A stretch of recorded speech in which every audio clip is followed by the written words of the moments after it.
Today is the fall term 2025 session for the Board of Trustees for Eastern Oregon University. It's now called to order. Secretary Burford, please proceed with the roll call. Trustees, please respond when I call your name. Christine Cronin. Present. We're going to go alphabetically. Scott Davidson. Here. Connor Effect. Margot Geegan. Here. Gary George. Here. Chuck Hoffman. Aaron Lair. Present. Tamara Mabbitt. Oh, present. George Mendoza. Here. Cedric Reel. Present. Kelly Ryan.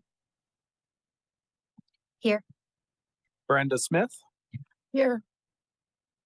Anna Stanley. Carrie Thompson. Here. And Maurizio Valerio. Present. Online. All right. 1, 2, 3. Anna, I see you just joined. Can you respond that you're here? Present via Zoom. All right, great. Just counting on 1, 2, 3, 4, 5, 6, 7, 8, 9, 10, 11, 12, 13, 14. The trustees are present. Chair Mendoza, we have a quorum. Nice. Well done. Okay, Secretary Burford, please proceed with opening announcements. Thank you. We ask everyone to please put your cell phones on Do Not Disturb. If you brought a laptop or device, please be sure the speakers and microphone are turned off. Members of the media, if you haven't already done so, please sign the sign-in sheet at the recorder's desk to my left. Likewise, anyone present in person who wishes to give public comment, please be sure to sign the sign-in sheet at the recorder's desk to my left. To provide access to the public have been invited to attend in person, and this meeting is being live streamed over the internet. The boardroom microphones are directional and need to point at your face to pick your speech up properly. Please speak directly into the mics so that your words will be part of the official record and so that the live stream audience can hear you. And if you are joining us remotely, please keep yourself muted unless speaking. The trustees, in front of you, you'll find travel reimbursement forms. Please sign the travel form and return it to Susanna Moore by the end of the meeting. Then the board received a written public comment from the SEIU leadership. That comment was distributed to the trustees prior to this meeting. I will note it was just a little prior to the meeting, so if you're not familiar, that's why. It's in your inbox. No other written public comments were received for this meeting. We also did not receive additional requests to give oral public comment by remote means. And no one has signed up in advance to give oral public comment in person. In a few minutes, we'll see if anyone signs up to provide such comments during the public comment period of our agenda. And Chair Mendoza, that concludes my opening announcements. Thank you. Does anyone have any other announcements at this time? Okay, hearing none, we're going to move forward with remarks by our wonderful president, Kelly Ryan. Thank you, Chair Mendoza. It's been a really busy time at EOU, and our main focus continues to be on student success. There is so much to update you on over the next 2 days, and I'm glad that we'll have time together to discuss the wonderful things happening as well as our very real challenges. Among the most important recent responsibilities for the university was the accreditation visit. EOU hosted NWCCU's comprehensive evaluation of institutional effectiveness team just a few weeks ago, and we have received their report for our review and feedback. As you know, we're working to prepare for this visit for over a year, in addition to the daily work we do, being an effective institution. I'm really grateful to George Mendoza, Chris Cronin, Chuck Hoffman, and Cedric Reel for meeting with the team and sharing their experiences. They were impressed by the Board of Trustees leadership. We'll be talking more about that visit later today, so I will hold back for now.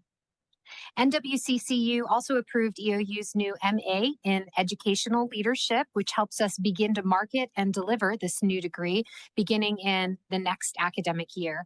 You may recall this degree was greatly desired by the educational leadership in this state as we travel around learning about needs. Some other recent good news in our academic programming is that the university ranked number 2 nationwide for our online exercise science degree by Online U. So very cool news. You guys have seen a number of the HHP faculty in here. So I think you're all familiar with their excellence.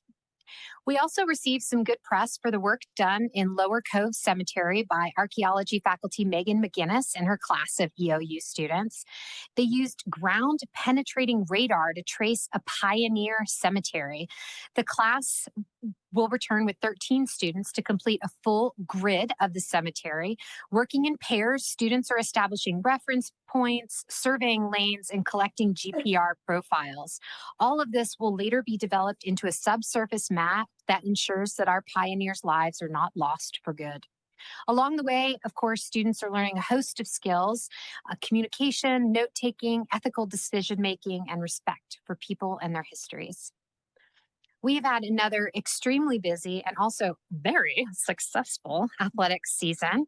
EOU won 3 out of the 5 possible titles in the Cascades Collegiate Conference this fall. That's kind of crazy.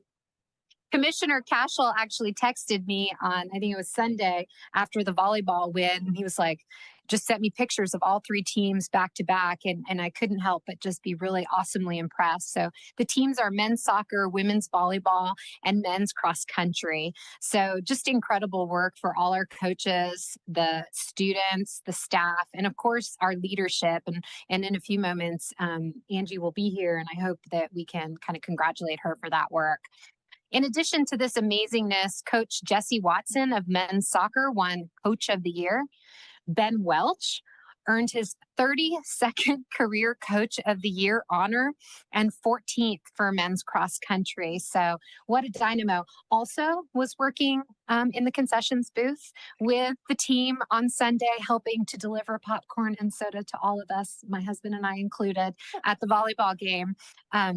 So we're going to be hosting the CCC Championship for volleyball because of our winningness this weekend. So I hope people make time for that.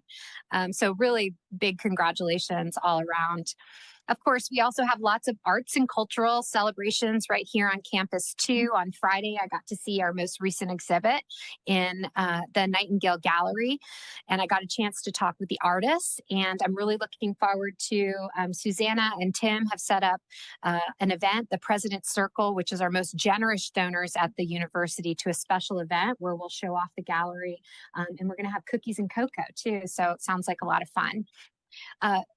Shakespeare in Love begins next week at Schwartz Theater. So really excited about that. In addition, 45th Parallels performing this weekend. And then that first week in December, for those of you who haven't seen the holiday concert, it's always a really neat mix of community members and our students performing all at once. So great work there. VP Seidel and I just returned from a whirlwind trip to Washington, D.C. last week. The government was not open when we met, but we can assure you some of the members are working quite hard. We met with members or their staff advocating for EOU specific projects, but also kind of larger higher ed issues as well, like Pell and grad loans. I would like to now give a special thank you to Trustee Carrie Thompson, who hosted me at his home on Monday this week, and I got to see his amazing alpaca farm. It is actually quite a sight to behold and just absolutely beautiful land. The reason I was there is Trustee Thompson connected me with Boardman's Chamber Director, Chamber of Commerce Director Tori Griggs. So I was there for a Facebook live stream with her about the great work we do in Morrow and Boardman. For example, example, a lot of the work our College of Education does, our alumni teaching there, the current practicum students, the 7 graduate students, the 40 undergrad students from Morrow who are attending here, the 15 events that Go STEM has had in Morrow County just over the last year. So it was a really good day. I also got to connect with the Port of Morrow and Amazon's community and workforce director while I was there. So it was a really, I think, good day and a good reminder to Morrow County that EOU is here and we want to work with them. We have a busy 2 days planned, so I'll stop blathering on as we begin to engage in larger discussions. My president's report shares even more of the wonderful work at the university and is truly a collaboration between every leader on campus. I would be remiss, of course, if I didn't mention that today is our last meeting with George Mendoza as our chair. I can't even begin to express how grateful I am for his service to the board this year. And this has been a very difficult year in higher education with so much change in such a short period of time. It just takes so much maturity and understanding of the ability to work with others to do this role. And I hope we will kind of enjoy celebrating his tenure at the social after this event and share all of our gratitude to him. So looking forward to a few moments doing that after this meeting. So thank you in advance for your time and energy that you will bring to today's conversations. Thank you. Thank you, Dr. Ryan. Thank you, Dr. Ryan. It's now time for the chair's comments. So I'll share some stuff. I'll try to keep it short and sweet. Pretty celebratory though. Good afternoon, everyone. Thank you to our trustees, our university leaders, our guests for joining us today. The agenda today balances celebration as well as stewardship, updates on student success, enrollment strategies, fiscal year 2025-26 operating budget, a key university contract that we have to look into today, as well as the broader higher education landscape. So today's going to have a lot of stuff. I ask that you keep these 3 priorities in mind. Student success. Every decision that we make should expand access, affordability, and quality learning for our students, especially across rural Oregon and beyond. Institutional health, maintaining a balanced budget, managing risk, and investing wisely to strengthen our recruitment, retention, and completion is important. Trust and transparency, conducting our work openly, respectfully, and with clarity in how we vote and how we lead together. Very important. I want to take a moment to recognize the remarkable work happening across our campus this term. Our students, athletes, faculty, and classes are doing incredible things that showcase the talent, creativity, and spirit of Eastern Oregon University. In film studies, students recently wrapped up a 5-week workshop with award-winning cinematographer Greg Gardner. Yes, if you knew him, he's the cinematographer for Elf and also Men in Black 2. I wish I could have spent time. In science, we had a science day. There was 90 middle school students that came to the campus to solve a murder mystery using biology and chemistry. With anthropology, students worked in the community, as Dr. Ryan shared, to preserve the historic Lower Cove Cemetery. And I heard firsthand from Rory what was going on. Rory Becker led some of that work. And anyway, I had funny questions to ask him about if they would have noticed something and if they would have pulled out the casket or pulled out the person. But they don't do that, by the way. Be a new line of business. Anyway, it probably happened long ago. This week, theater students are performing Shakespeare in Love on the Mackenzie stage. So it's a great reminder of how vibrant our campus life is. Homecoming weekend, if you went, if you didn't, it was another successful weekend. Tough weather. We saw strong community and alumni participation at the parade, at the golf scramble, the tailgate, and the spirit was high across the campus all week. On the athletic front, it was just shared that we've done really well with sports, so I won't say very much, but I will say I'm a big sports person, and I love the things that happen with sports in this community, in this region, in this university. Congratulations to our coaches of the year. I would say my son is a coach for EOU, and they got 4th place in their first cross-country meet this year, and they just won 1st place for the conference. And I will say they were pretty disappointed the first event, and they had to figure out what are they going to do to change, and they put it together. So that was really nice. Off the field, but still related to athletics, we're going to have basically, we're going to have Angie here, and she's going to talk a little bit about things, but there's a new streaming partnership that they have with Urban Edge Network for broadcasting Mountaineer sports nationwide. So, and it's going to be free of charge. So this is exciting for the visibility as well as the engagement of people beyond our region. So I'm really looking forward to Angie's presentation. Back to sports for a second. If you didn't know, I'm going to make it a little bit LeGrand and EOU. We just hosted this past weekend the state championship for volleyball, LeGrand High School and Eastern Oregon University. And as was shared, lots of feedback from the state and lots of feedback from the community, lots of feedback from businesses, lots of feedback from the coaches that were participating in it. Lots of folks expressed how wonderful it was to have that event here in our community. So really well done to EOU for allowing us to do this over here. And it was really great for the community. I was just, I would say, selected as the superintendent of the year, and there was a ceremony this weekend as well. And our chair and our vice chair, Chris Cronin, is the chair of the Oregon School Boards Association. So I spent the weekend with her. She had a really nice reception. It was one of the highlights of me going there. I gave a really crappy speech, but she didn't. She was really special. Anyway, the time with her, the time over there, Chris is just a wonderful leader, a wonderful human. I'm really glad that I get to spend time with you on this board, as well as what you do for Oregon School Boards Association.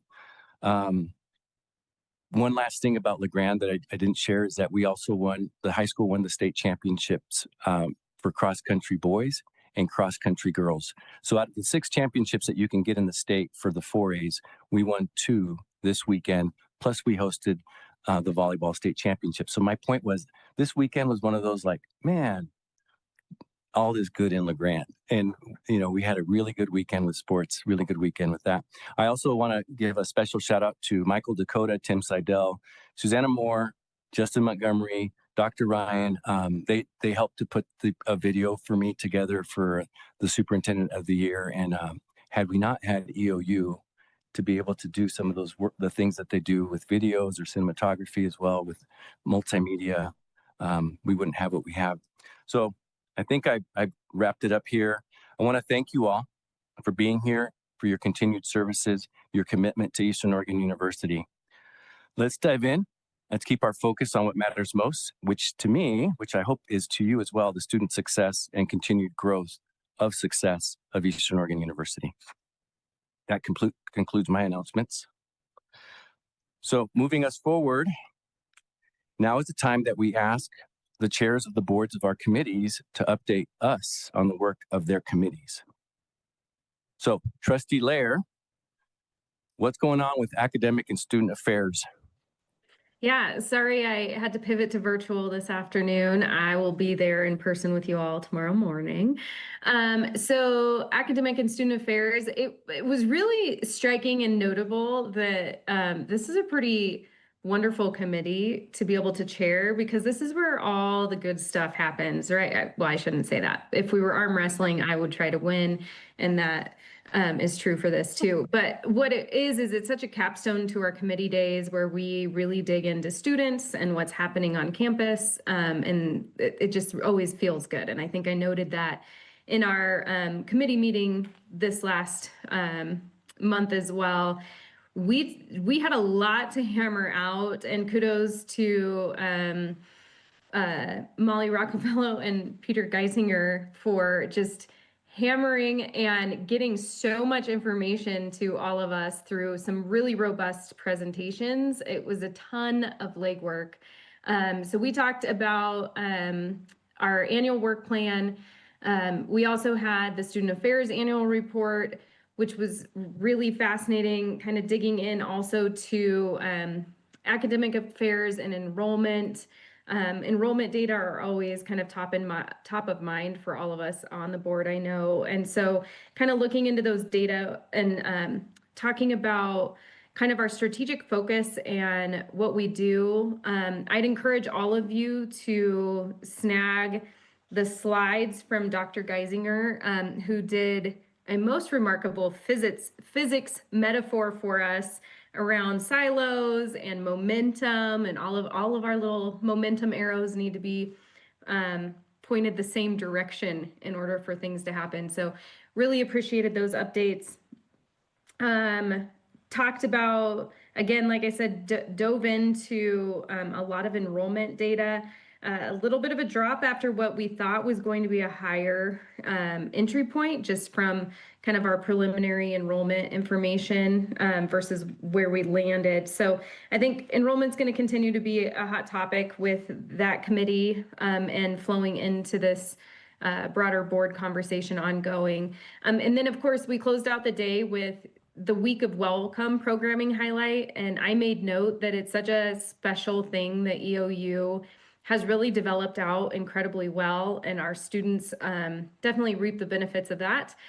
So seeing and hearing what that Week of Welcome looked like, and I don't remember the stat, so Dr. Ryan, you might have to fill it in, but she took a lot of pictures that week. So I love that we do that. I love that it grows every year, and that the students kind of actively define what would work well for their peers coming in to EOU. So great committee meeting, and I look forward to a couple of the pieces that I see kind of pulling into some of the presentations over the next couple days. Thank you, Erin. We're going to move on with Trustee Hoffman. Can you update us on the work that's going on with finance and administration? Thank you, Mr. Chair, and thanks to the committee members and Leanne for the work that was put in. You have a report in front of you that explains all of the activities of the committee, including all of the activities that will be on the consent agenda today. I would point out that we did finish fiscal year 25 a little bit better than we expected, although enrollment undergraduate was down because of our 2 new programs.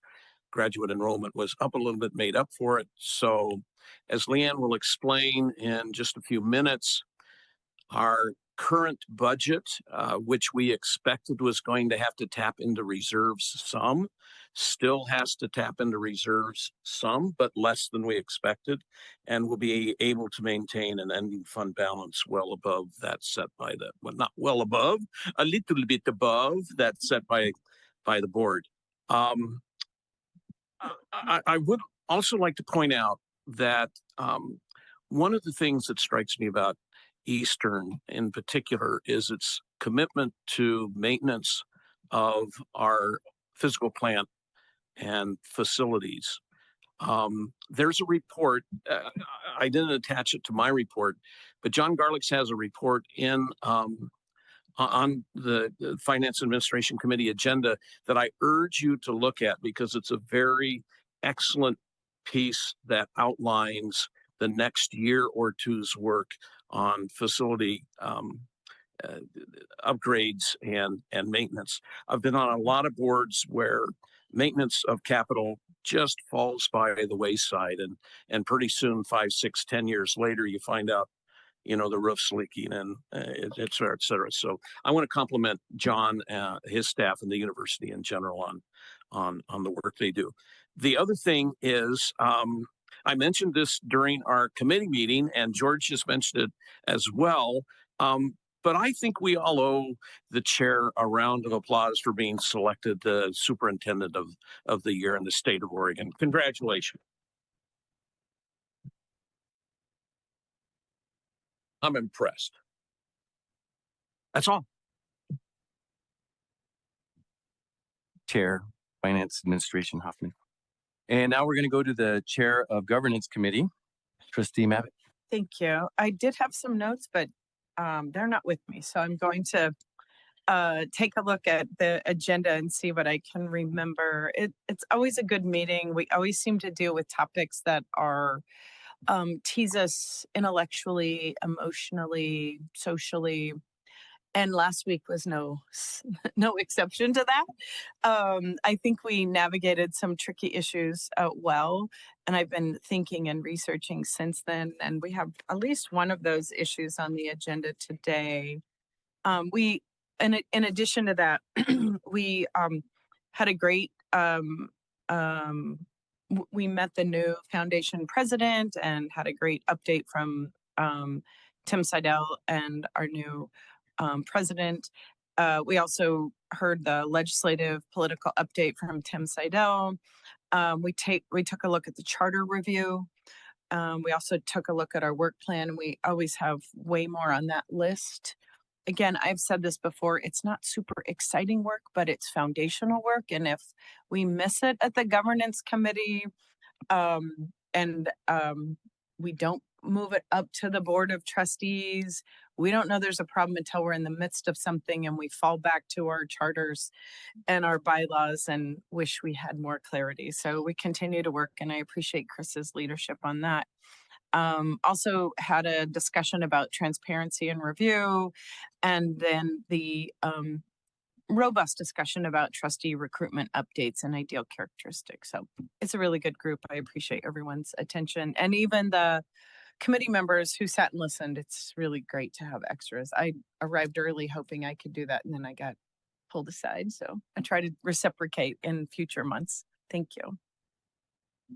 Thank you, Governance Committee Chair Mabit. All right. Looks like we've got a lot of things going on with our committee. So very, very thankful, very pleased with how you're all starting off. I'm going to open up the floor for any comments from our trustees. So if any of our trustees have any comments about what you've seen, what you've observed during Q1, anything that you would like to express or share, now is the time for that. Trustee Cronin, sorry, or Vice Chair Cronin. Yeah, be sure you get it right. Chair Mendoza. Just to set the record straight, I did want to talk, and I'm being facetious. I did want to talk about our chair and the superintendent of the year, George Mendoza. He gave an excellent speech. It was fantastic. It was very characteristic of George in terms of how he described serving his and creating a team and then supporting the team. And it was very inspirational and something that I think needed to be heard by everyone, was helpful. But what I thought this group would like to hear is he did talk about the relationship between the LeGrand School District and EOU that has been established while he's been the superintendent. And with Dr. Ryan, and I believe it might have started with President Insko as well. But I could tell you as a former employee of EOU for years, that was not the case. It was a struggle to have the relationship that we all felt should be the case between the high school and the college.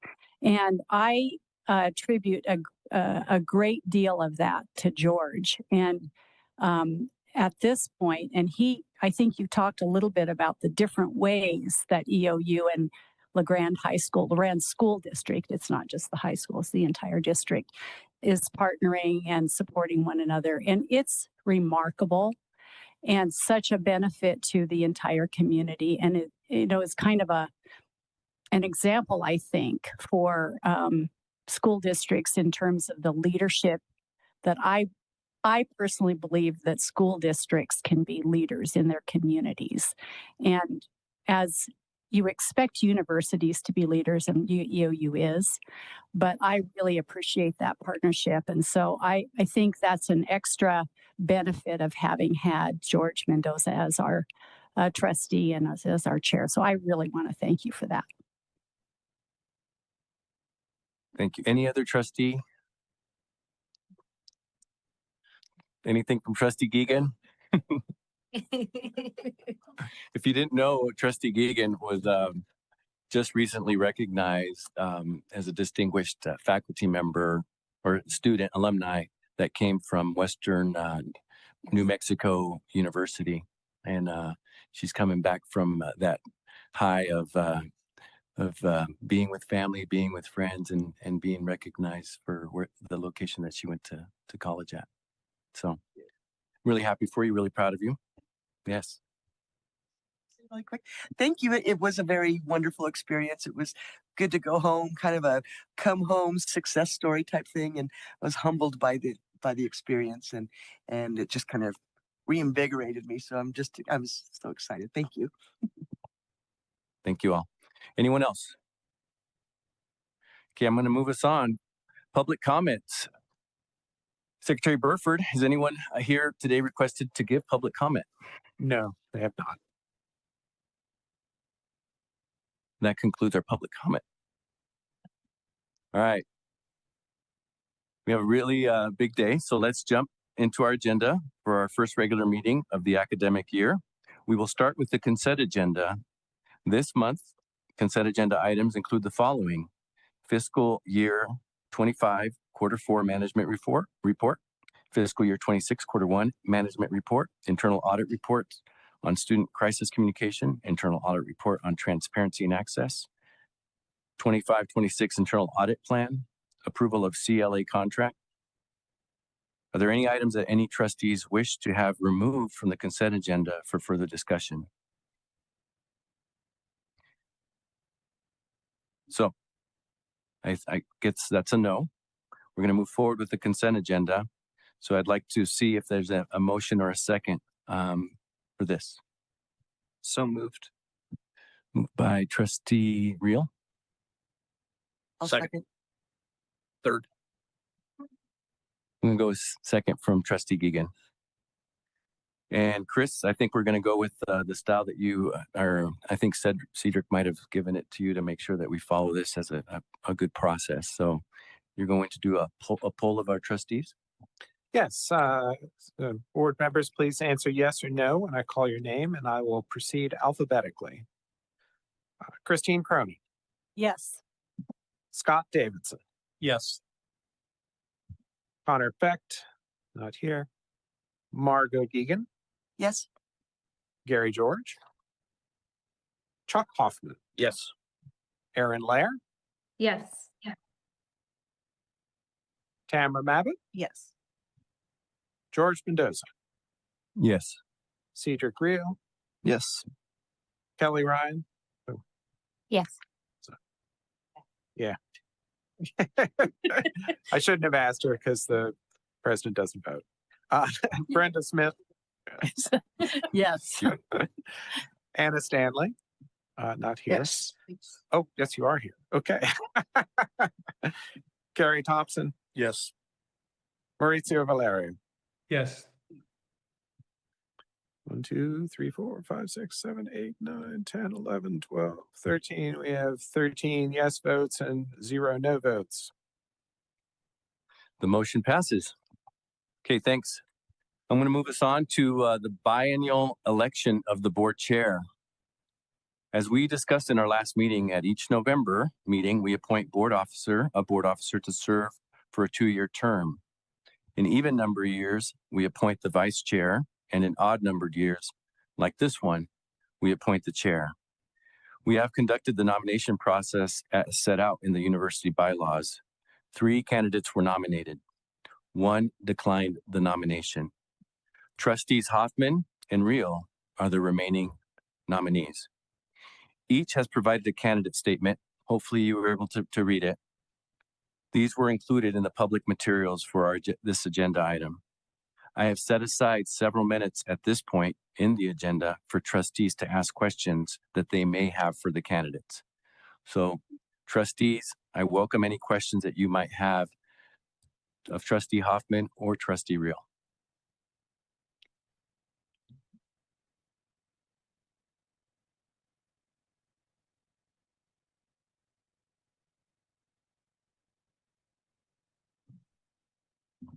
I'll ask you a question. Okay, Trustee Mabott.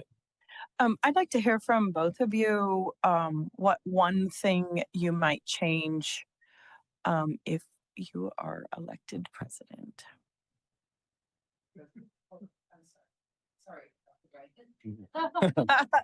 Chair, Board chair, no, board chair. yeah, feels, sorry, those are not interchangeable terms. I apologize for that. I'll go if elected president. I'm joking.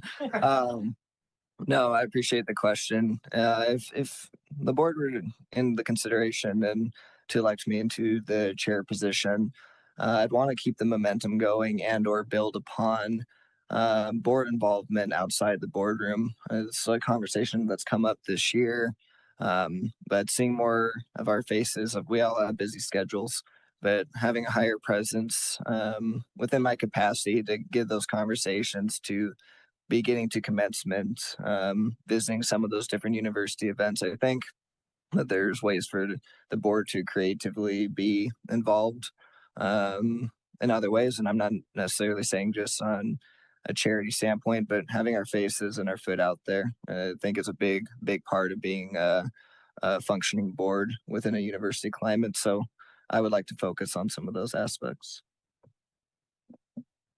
Trustee Hoffman.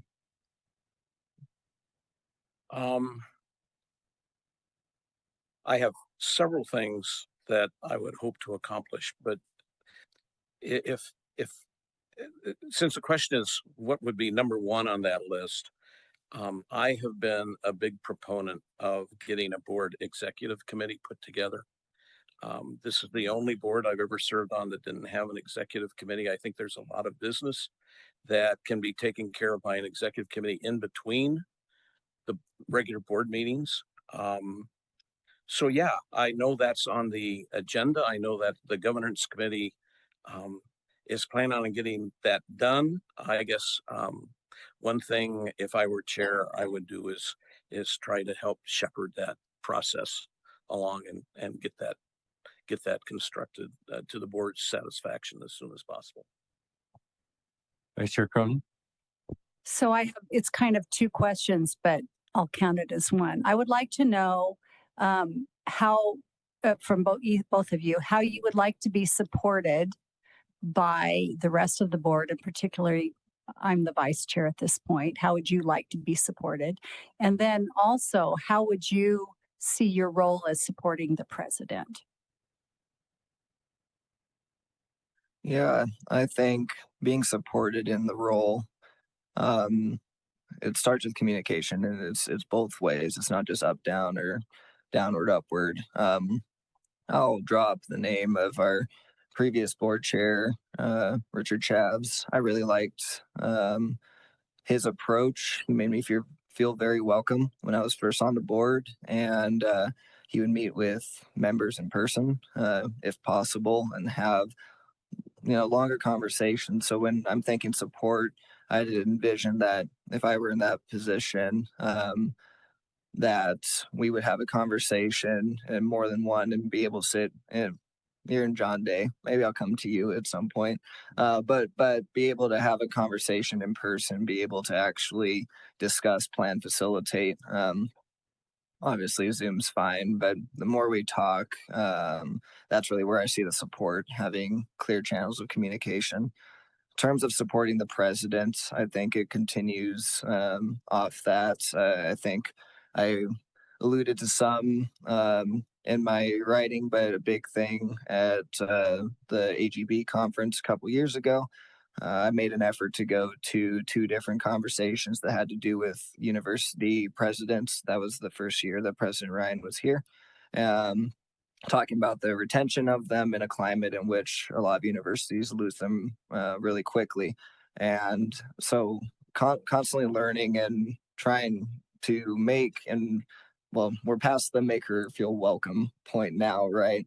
I think, President Ryan has shown that she's got strong leadership and is moving the university in a really wonderful direction. But as the chair, being that support for her in a very aggressively demanding role, and doing my part to make sure that there's that support network, there's that crutch. And I feel that George has done that very well. You see it in the emails. They work together and continuing to facilitate that relationship and continue to grow it stronger.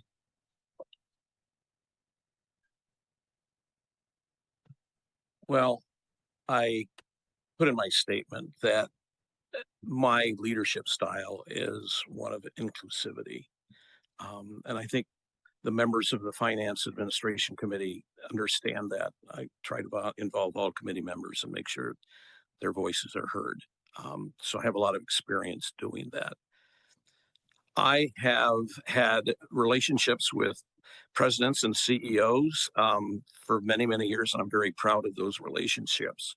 I can say without exception, every one of those individuals remains a close friend, even though our work has long been done.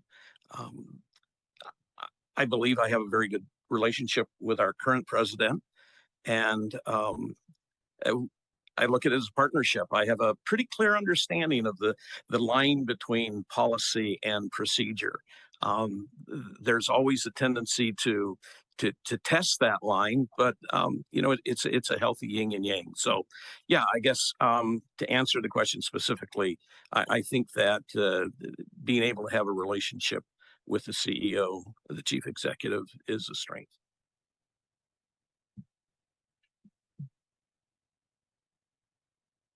All right, team. Okay, last question, Trustee Geegan. Thank you. This is for both of you. As of late, there's been universities that have struggled with the relationship between the Board of Trustees and the president. We were talking about that earlier today.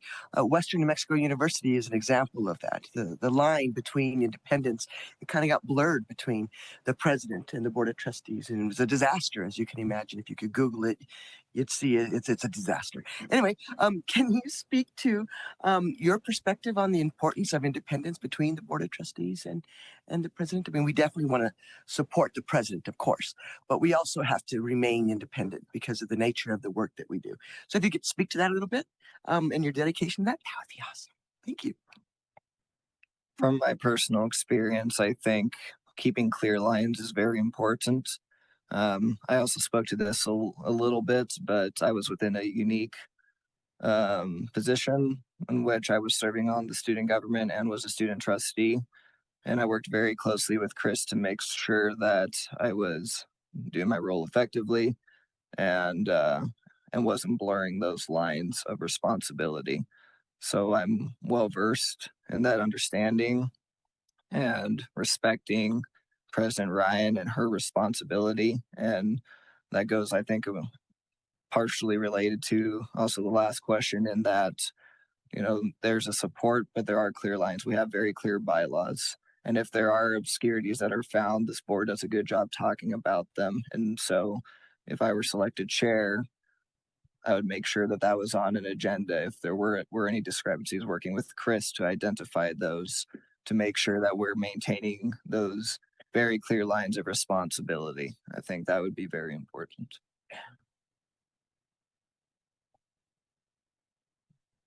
Well, look, Margot, it begins with respect for one another. This is a shared governance organization, yet the board has clear responsibilities on setting policy, and the president's job is to make sure that policy is carried out effectively and that the university thrives and succeeds. As I said, I really feel that's one of my strengths. My record shows that time after time. I've joked that I've been involved in hiring a lot of CEOs. I was not involved in hiring Kelly, and when I came on the board after she came on, I have joked many times that hiring her is one of the best decisions I never made. So yeah, I have a lot of respect for her, but that doesn't cloud the difference in our roles and responsibilities. But again, I think that it really boils down to a mutual respect. You have to have that between the board and the president in any organization. So, All right, team. I'm going to move us on. Thank you to our trustees and thank you to our candidates. We will now proceed with the voting. Secretary Burford, please poll our trustees. Trustees, please answer Hoffman or Reel when I call your name, and I will proceed alphabetically. Christine Cronin, Hoffman. Scott Davidson, Hoffman. Connor's not here. Margot Geegan, Rio. Gary George, Chuck Hoffman, Me. Aaron Lair, Hoffman. Tamara Mabbitt, Hoffman. George Mendoza, Hoffman. Cedric Reel. My turn. Me. Brenda Smith, Both. Hoffman. Anna Stanley, Real. Carrie Thompson, Hoffman. Maurizio Valerio. Real. All right.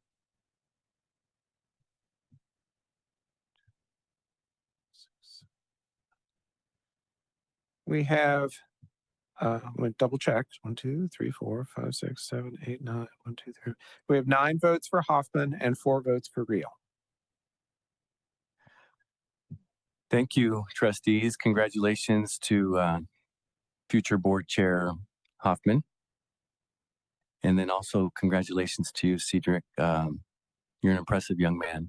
And I would just say your time will come. Thank you. Thank you. Okay, so Trustee Hoffman will be our next chair. Congratulations to Chair-elect. Your terms of service will begin at the close of this November board meeting tomorrow. So at the close of the meeting tomorrow. Looking forward to support you however you might need as well as to support our whole board. I will be here just in case for the remainder of this year, likely on a committee or two, and then just there for all of you. I could go on, but I'm not. I could say more, but I won't. Mr. Chair, I'll suggest that the past chair be a member of the executive committee.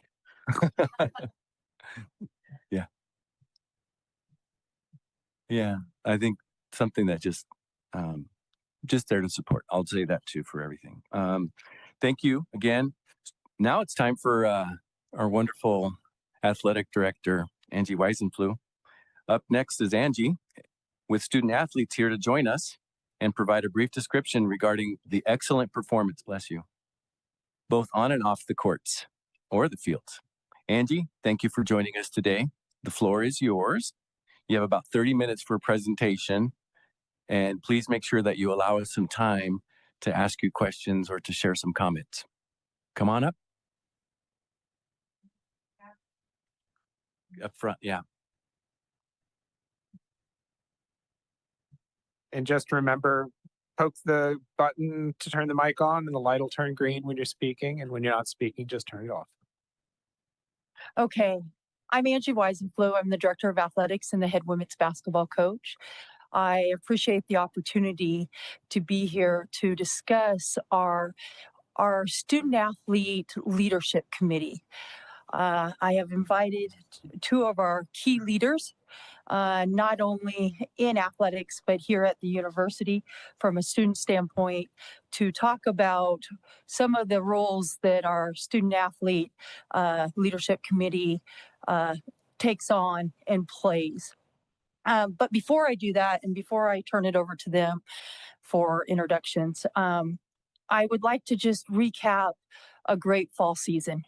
We're right in the middle. It's winding down. We've had 5 of our 6 fall sports have qualified for the national championships, and that's pretty historical. Leading the way is our volleyball team.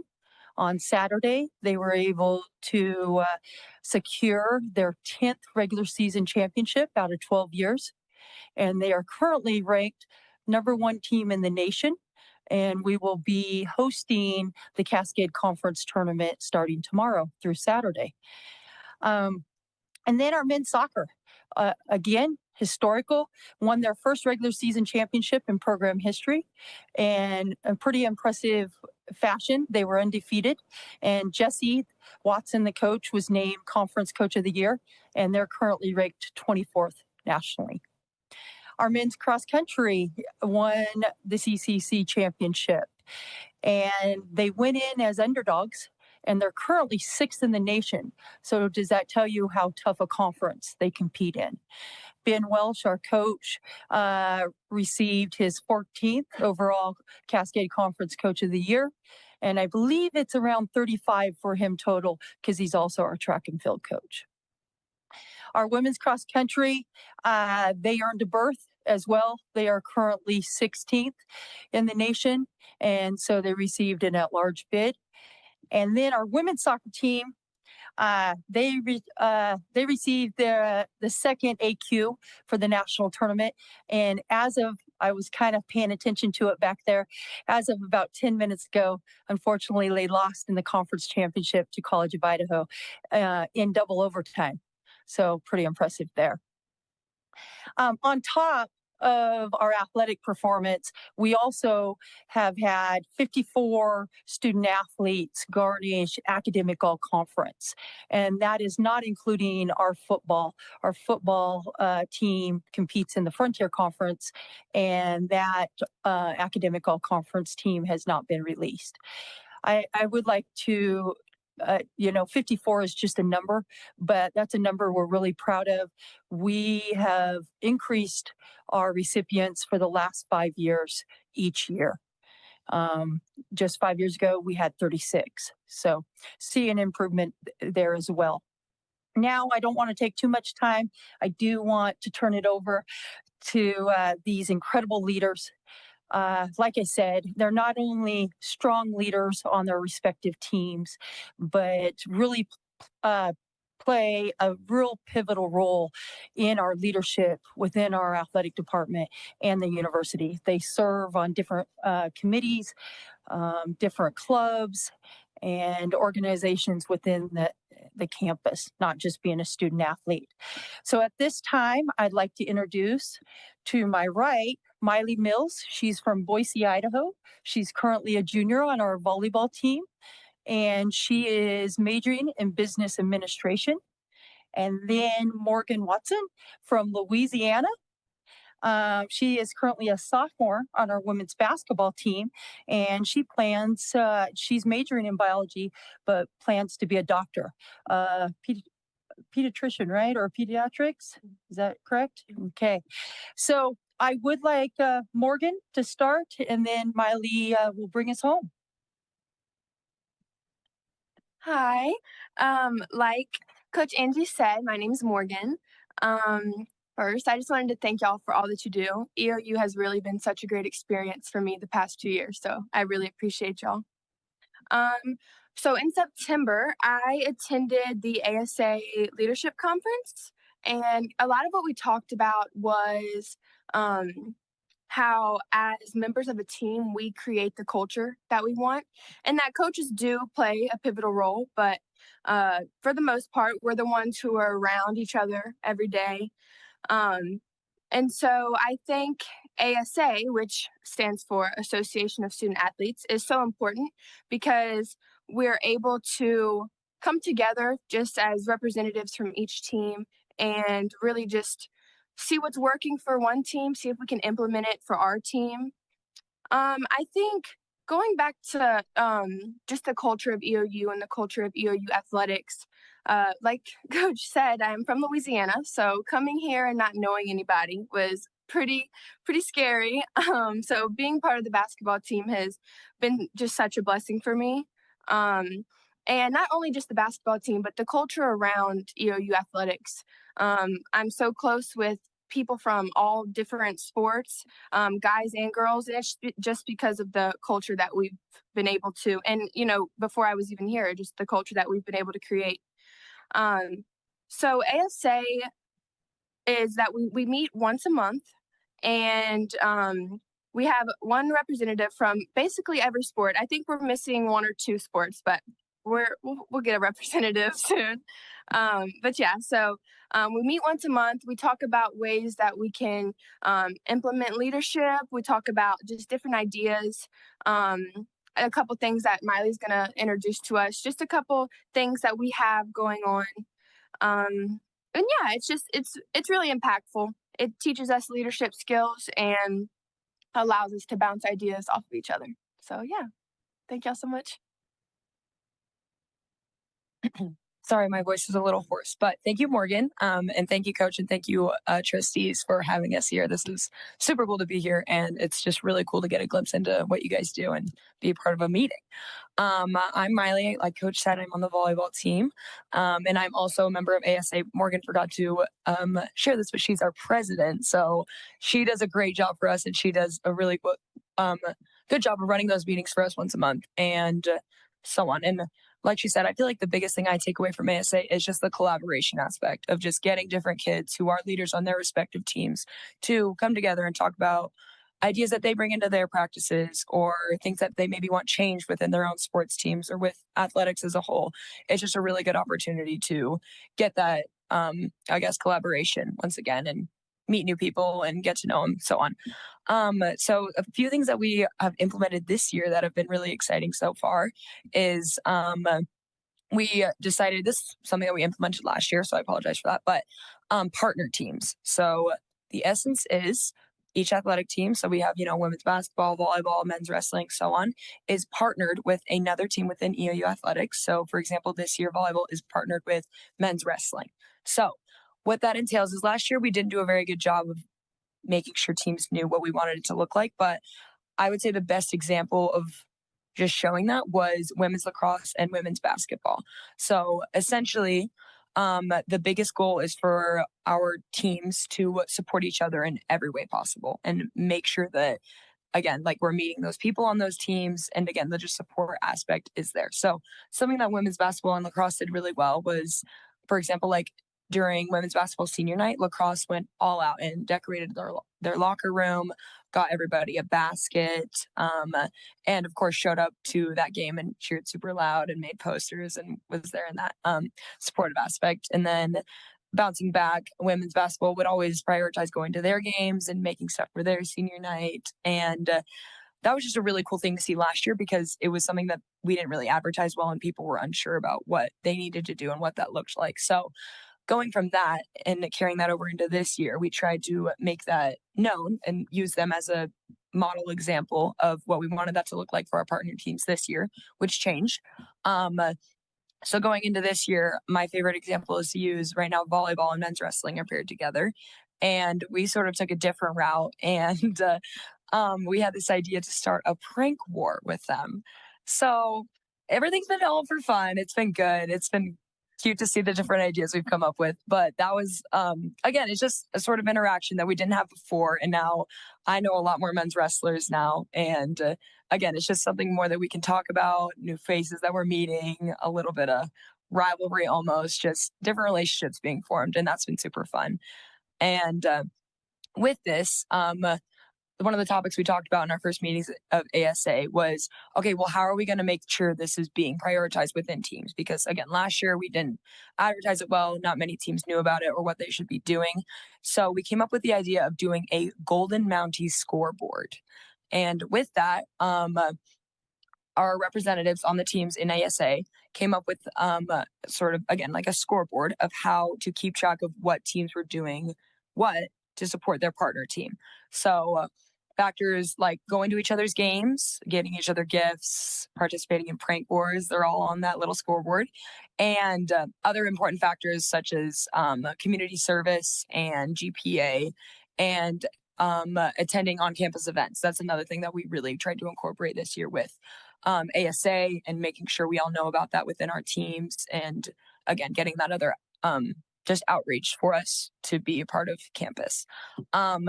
So far that's been pretty successful. I feel like most of our members are pretty into it and are getting good feedback from their teams, which has been super cool. And in reflection just on my time at EOU, I know prior to me being here, we did have an Athletes for Athletes program, which is basically, I mean, I don't know the true how it was measured, but athletes tried to go to each other's games, and it was a big supportive atmosphere, and it was just a big thing that people prioritized. And we sort of went away from that, I feel like, since COVID. Obviously that shut that down.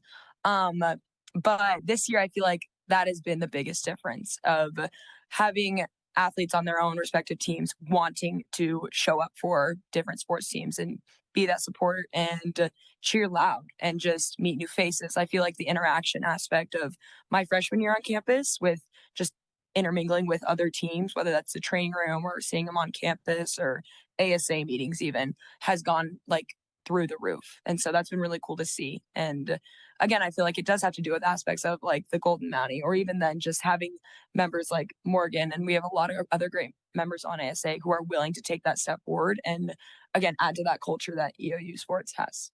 And yeah. And before we open it up for questions, you do realize, Miley, you just told the Board of Trustees there's some hazing going on. On your prank wars, right? You did realize that. No, I'm just playing with you. They've been all in great fun. I do want to just touch base on our ASA. You know, they really serve 4 major functions, and it's a lot of their meetings and a lot of their conversations are based around student athlete welfare, and mental health is included in that. Community outreach, and then just the policy, the EOU governance and our athletic policies.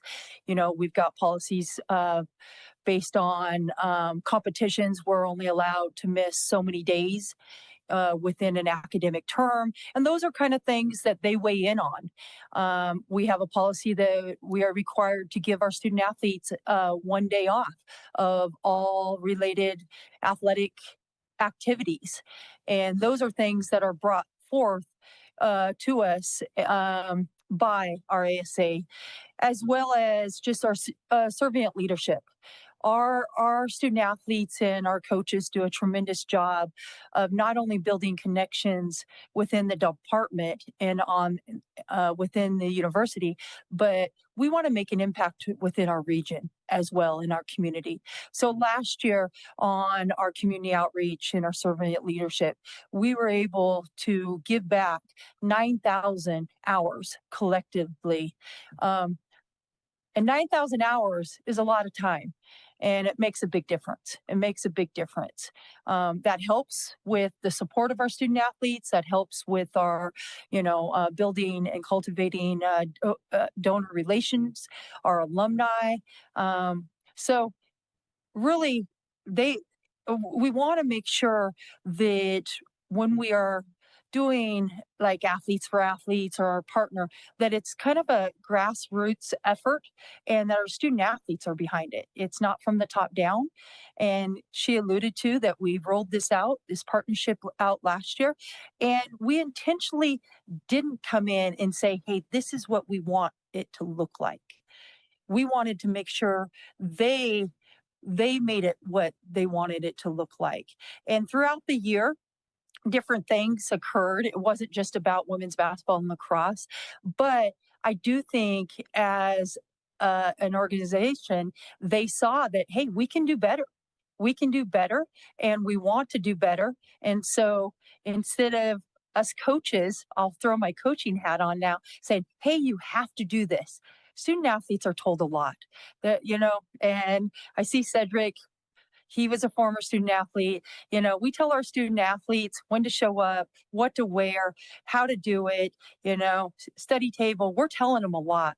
And this is one kind of initiative we wanted them to kind of morph it into what it could be. And they're doing a tremendous job. We just had a send off for our soccer teams and our track and field team that was amazing, and that was led by our students, not our coaches and not our administration.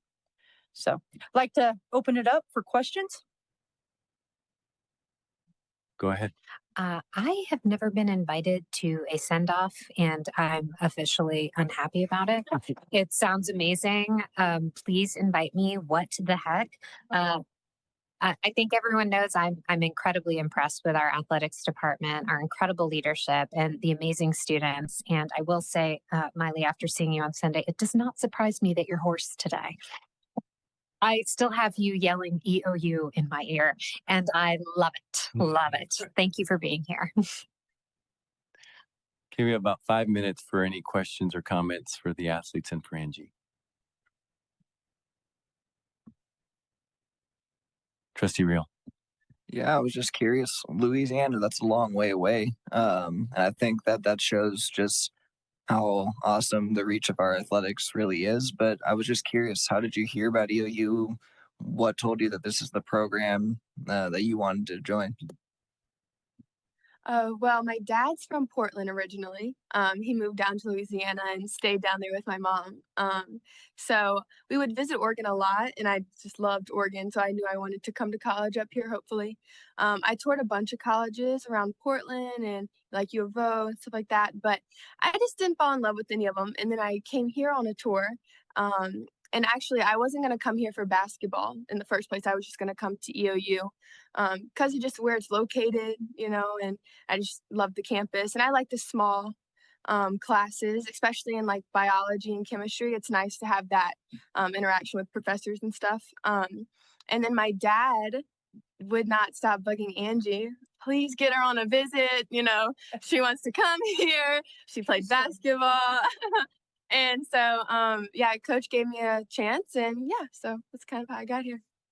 And just to add on that, like Morgan said, she came here as a student and that was her plans. And then the summer before her freshman year, I reached out and provided an opportunity for her to be a walk-on on our team. And with Morgan's leadership, her work ethic, her commitment to the team and what's best for the team, and her ability to hoop. I mean, she's a hooper. She's a hooper and she works her tail off and she makes things happen. She earned a scholarship this year.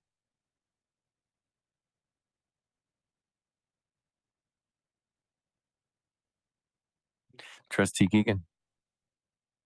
Thank you. I just wanted to congratulate you on giving the students an opportunity, empowering them to lead this program without giving them instruction. I mean, you're giving them, this is what we want from you. How you get there is kind of up to you.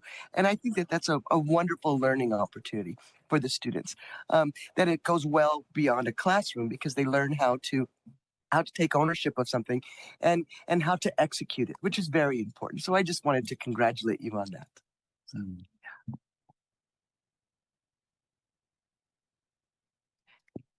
This is for both of you. If you were going to try to recruit someone, a new student, tell me one thing that you would want to say. And there's probably more, but I'm limiting each of you. One thing that you would say to that student to get them to come to EOU.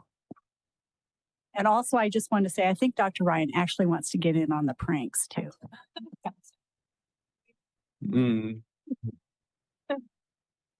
Okay, I love that question. And the first thing that came to my mind was just the word support. I think that is the best way to round out the admin we have working for us. I'm sorry, I guess, are you talking like student in general or student athlete? Anyone? Yeah, you tell me. Okay, well, talking athletic department specific, the administration and coaching staffs there are like seriously second to no one. They always prioritize students' well-being, student athletes' well-being. Again, how we're doing in the classroom, mental health. Coach just touched on that a little bit, and as well as community.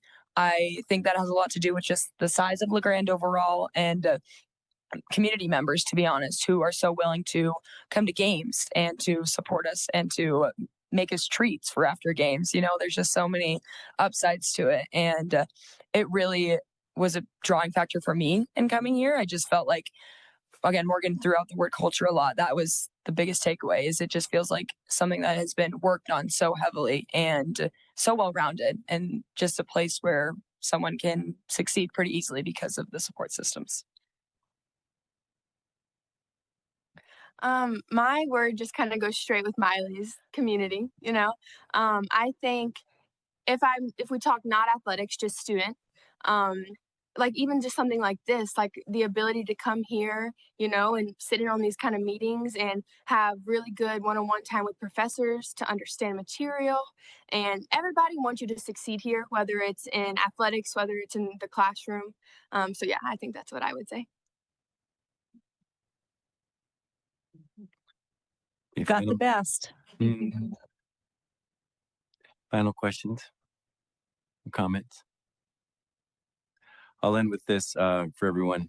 I was once an athlete here. I knew Angie when she was an athlete. I've told a couple people once in a while with Angie, I knew her when she was a kid, and I knew me when I was a kid. And I would just say, you know, Angie has grown up to be one of the best administrators in Eastern Oregon University. One of the better coaches that I've ever seen or worked with as well. So usually, I know I tell her once in a while how great she is, and I'm glad I get to say it publicly. Angie is truly a wonderful human, an outstanding coach, and a really good administrator. What I know that I got out of EOU was deep relationships, and those deep relationships kind of made me who I am. And so if that helps you in any way, I really like your energy whenever I see you. So yeah, I love that. Keep being that for your team and also for your community down the road.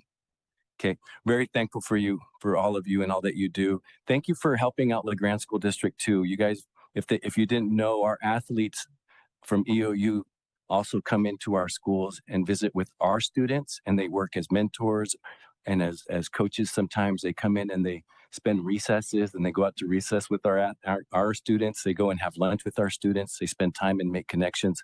And sometimes that's like the best time that our kids have all day, when they get to spend time with Eastern Oregon University athletes. So thank you for that. Thank you. Thank you.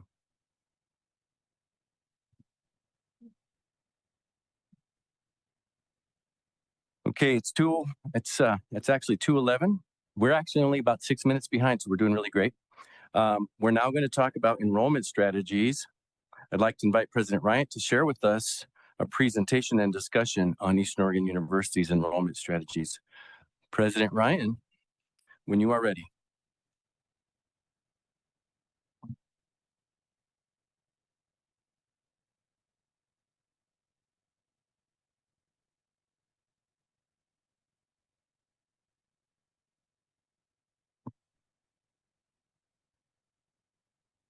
Really great to see our student athletes and Angie and nice that was a really nice presentation, wasn't it? On a really successful weekend for sure, no doubt. So today I'm here to share with you our enrollment overview. The Student Affairs and Academic Affairs Committee have seen some of this, but probably shedding a little bit of a different light on it than was shared in that committee, just sharing a little bit of my analysis. So just to give you a sense of where this presentation is going, as I think Trustee Lair shared, there was a precipitous decline in headcount and credit hours this year, really late in the enrollment season, came kind of rather unexpectedly about 2 weeks before the start of the term, and I'll share those numbers with you in a moment. And my analysis of this moment is that it comes down to our online marketplace, and a large drop in seniors,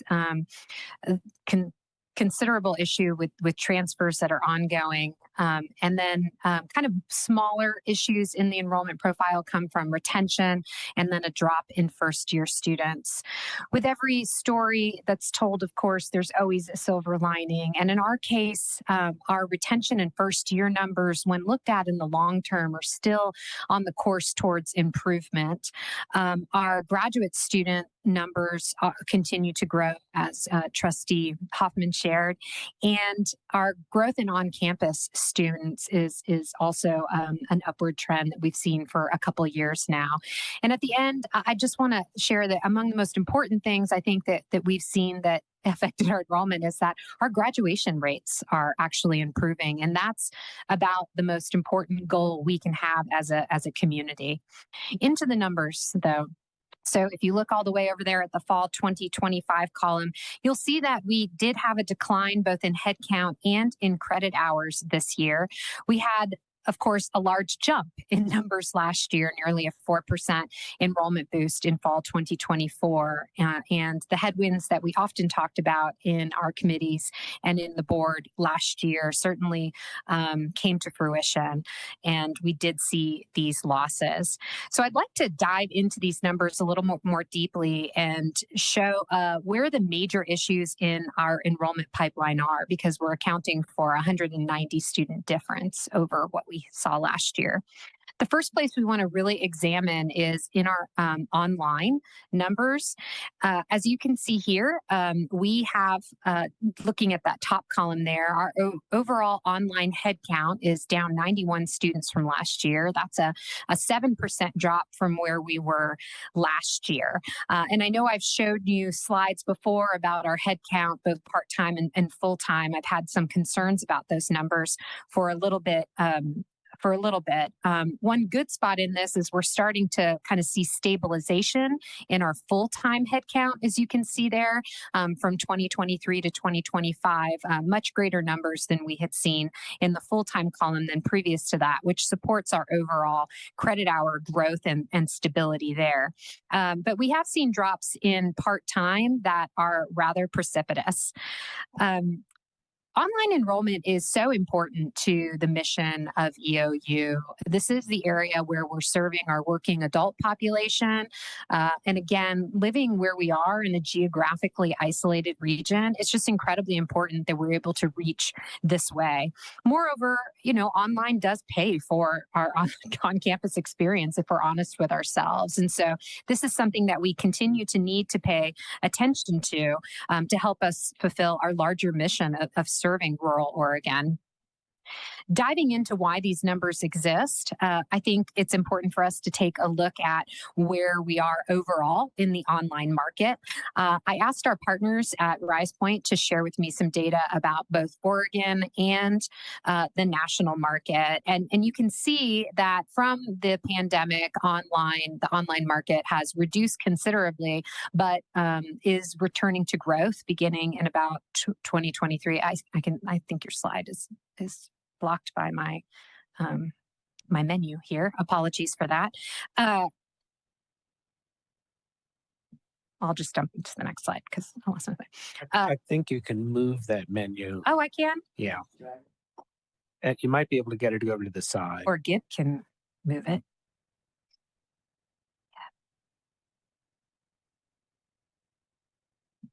There you go. Sweet. All right, good. So you could see a little bit of growth there in 2023. This is, I think, the more important slide as it turns out anyway. And this is something I have been talking about since my arrival, is this issue of supply versus demand in the higher education online marketplace. So what you can see is that there has been some growth in online student demand, but supply far outpaces the demand. So this supply versus demand issue is one you've heard me talk about, and that requires us to be more flexible, affordable, and reduce time to degree. These are conversations we've had kind of again and again at the university in regards to things like general education, GPAs, a whole series of issues that we're discussing in the market. Oregon, as always, is particularly unique. It's a unique market for higher education. There simply isn't as much investment in higher education in Oregon, and we're not working as hard in Oregon as in other states to make college affordable and attractive as an outcome for youth or working adults. The pendulum has really swung very far to the trades at this point. So as you can see here, total enrollment in the state has been declining, but the online market is doing okay. It had been declining since 2023.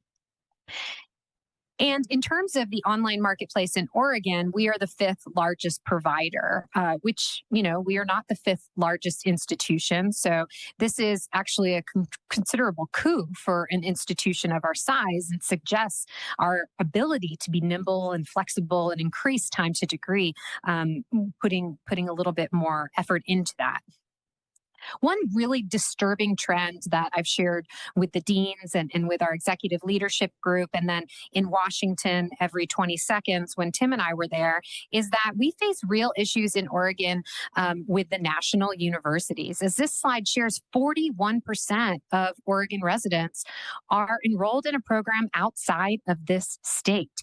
And they're enrolling in universities, that dwarf little old EOU that offers that personalized attention and support you heard so excellently explained a few minutes ago with our student athletes. So you can see here that Western Governors, Southern New Hampshire, Grand Canyon, Arizona State, these are the top recipients of Oregon's online numbers. And these universities have $25 million budgets just for marketing, but they're also doing a better job, I think, moving students quickly through degrees. And so this competition is just incredibly fierce, and EOU has to find its path forward in this competitive marketplace. And I think we know from the students who are up here what our corner on the market is. The other major issue I want to shed a light on in terms of discussing why our enrollment landed where it did is just a strange loss in seniors.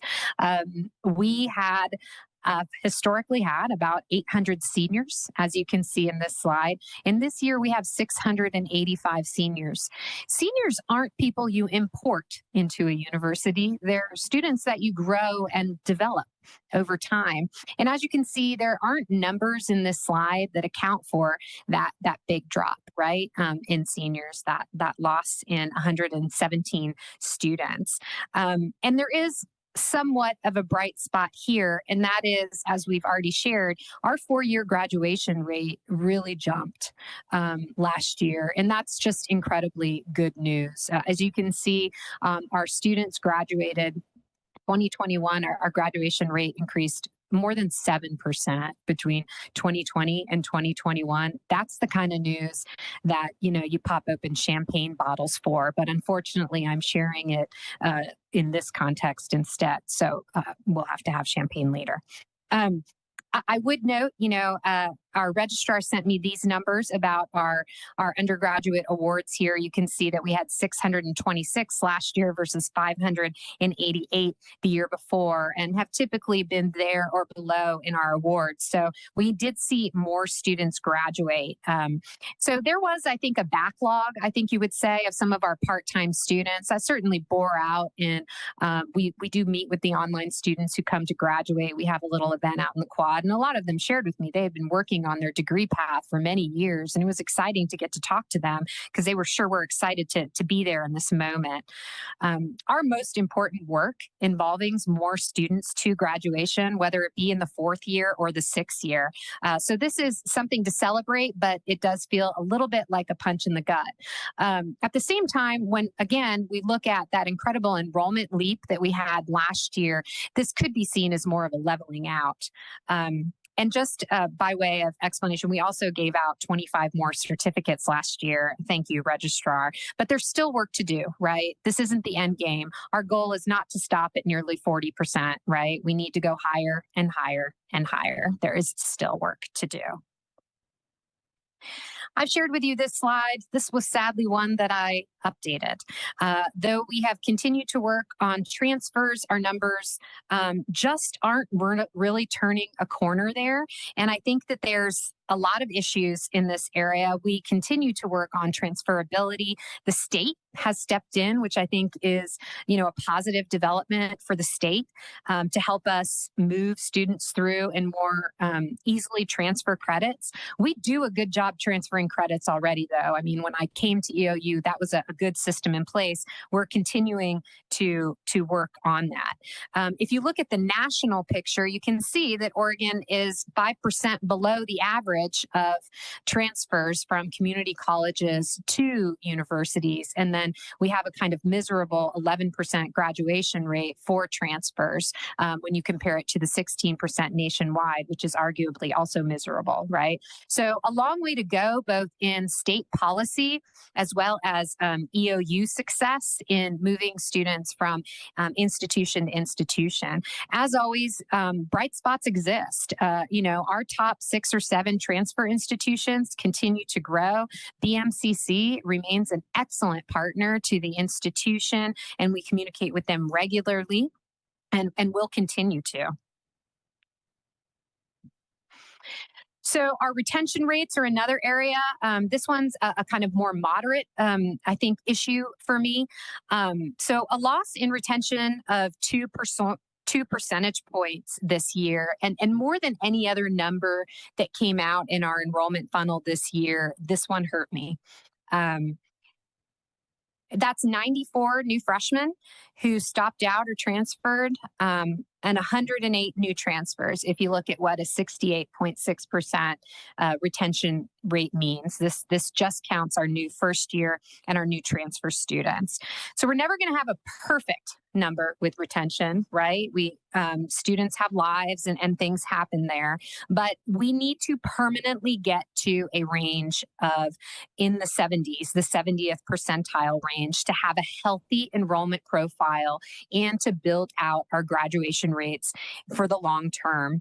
I harp on retention quite a bit, and I think the areas around student success are probably the most important areas of innovation that I've put into place since I've arrived at campus with the good grace and work of my colleagues across campus.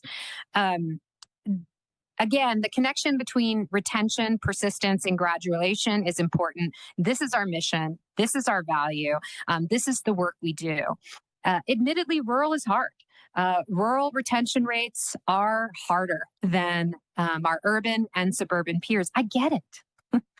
But it is my hope that EOU becomes known for reducing that equity gap between rural and urban students. I see it as EOU's particular mission is to reduce this gap and become known for it, right? This could be a real area of innovation. All of us, though, the entire campus must embrace this issue. It can't just be an administration issue. It has to be a faculty and staff issue, and we all have to come together and really focus on it. And I think we have those kernels there. We have the heart. We heard that from our student athletes. How do we build upon this? Though I just spent a lot of time bemoaning and sharing with you my real emotions around this issue, I would share with you something VP Rockefeller shared with me in a moment of despair. She said, Kelly, we're still improving. 2 percentage points is not the end of the world, especially when you look back. When you look back and you see that we are overall trending towards growth in this 3-year term. And so as long as we can stay on that path and begin stabilization, we can get to that place. So we have a lot of good work in place to turn this around, to keep moving forward. We'll have to pay really close attention to it, though. We'll have to keep innovating.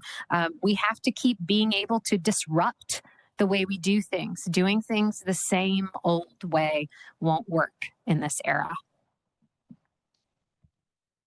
And finally, we did see a small drop in new freshmen, 25 less students than last year. But as Molly Rockefeller may be whispering in my ear right now as well, we are still have a lot higher number of students than we did the last couple of years, right? This is still going in a better direction than it had been. So I think there's some good news there. And then now to kind of more of the good news, I'd like to point out Carrie and I in front of his alpaca there.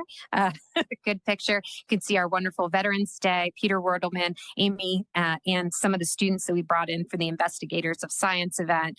These are the things that we build upon, right? Our relationships, our connections, our supportive community. online graduate, our graduate student growth is pretty phenomenal. You can't really see it right here in new graduate students because we admit new graduate students every term, and this is just fall term. For example, the MAT program admits people in the summer, so lots of growth there. The real numbers of growth you can see below: fall 2024 to fall 2025 versus the 200 levels previous. This is considerable growth, and as Chuck Hoffman shared, thank you, Tamara, I appreciate the nodding. As Chuck Hoffman shared, these are the kinds of things that make it so the budget is not as dismal this year. Our graduate students do pay more for the education towards their degree. And so this really helps us even out some of that loss in the undergraduate students, as well as some good fiscal planning that we had in place. The other thing that I think is really important to share is we're returning to growth patterns in our on-campus population. It had been precipitously declining for a number of years, and we're kind of turning the corner on repopulating the campus. You can see the differences there. Our students who are seniors and juniors every year will share with me that they really see the difference. They see the difference in the population. And then I would say, leading into Molly's points, although there is some dire news here, I do believe that our retention is definitely headed in the right direction. Graduation rates really, really improving. And I do think we're on the right trajectory. Last year was a difficult and uncertain year in higher education. And Oregon does have some larger systemic issues, which I hope will be addressed in the coming years. But I'm also quite hopeful that we can turn this around. Thank you, President Ryan. Is there any questions or comments from our board members? Trustee Mavitt. I don't want to ask too much because we're catching up. I had to step out for a minute, and so fun talking to those students. Dr. Ryan, do I understand correctly that our undergraduate rate is about steady and our graduate rate is increasing? Sure, I can re-highlight that. No problem, Tamara. And I do want to share that our accreditation report, Peter's in mine, we can dramatically reduce that to like 10 minutes. So I want people to feel free to ask as many questions as you want. So as you can see on this slide right here, this is our head count. Oh, this is our overall head count. Good point. So our undergraduate head count is the primary factor in our decline. And if you want to go even deeper, primary factor of decline is online undergraduate. Okay. Yeah. Okay. Mm-hmm. So just the reason I asked, and the follow-up question is that a national trend? So are we consistent with that national trend? No. And I have to admit, I was really surprised by this because we were a bit of an outlier last year because we had more enrollment growth than the national, but 4-year, in fact, the report just came out, I want to say yesterday or Saturday, the National Student Clearinghouse released a report that there was overall a 1.9% growth at 4-year universities this year. And so we are not in alignment with that. I can share, however, just because of, it being Oregon, that we are not alone in Oregon, unfortunately. But certainly, I have to admit, I was disappointed in that. And it actually came as quite a surprise to me, given the year we had. But when I think about some of the state issues and we were 2 people short this recruitment cycle, though, again, we didn't really see a huge loss in new freshmen. So I appreciate the report a lot, and I've asked this in the past, and you might have an answer, and I'm suspecting it might take more. As a trustee, I'm always asking, like, what can we do in the community? I'm always talking to families and students, and from just in all kinds of interactions, faith community, work community, at the supermarket. Hey, what are you doing? Hey, have you looked over there? And sometimes that one-on-one is what it takes, especially for those first-gen college students or kids who don't know. And in my part of the region, those trade kids are making so much money. Yeah. They out-earn by a long shot. So if you have a couple of takeaways now, great. And if not, that is something that as a trustee that feels like, and I'm an extrovert, so it's a little easier, but that's a piece that I'd love pointers on about how we filter them. I mean, I just had a discussion with Angie, right, about here's a student that might be interested in hearing from you. Anyway, thank you. It's a it's a useful report, not exactly the news you wanted, but it's good. Yeah. I think that's a great question, Tamara. And I will confess, I don't feel like I know exactly how to answer it other than the way you are actually doing it. I feel like, kind of like the visit that I did, when we are able to share all the things that EOU is doing, it always surprises people. And I hate that. But at the same time, I don't have a $25 million marketing budget, right? So what we have is like people power, and we have relational power. We have extrovert power occasionally here and there, right? So I do believe, especially in rural community and in our intimate networks, it makes a ton of sense to be doing it that way. I think, I would love to ask, our admissions advisor and our online recruiters and all those people to help you, because I don't think I necessarily have that answer, but I think you're right. I mean, there are ways for us to leverage our leadership in our communities to do that. And certainly if there's ever anyone you want to connect us with, we want to be connected. I think that's extremely helpful. Because again, we are doing great things. We are providing a nice sacred space for our students. And so I appreciate the question. I wish I could give you a better answer. Vice Chair Cronin.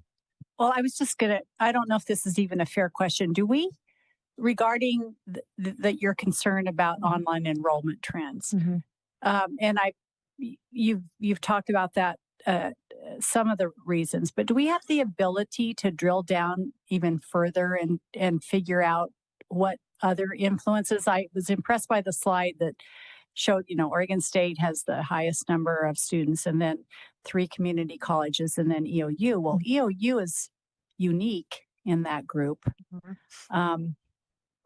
So I and we're offering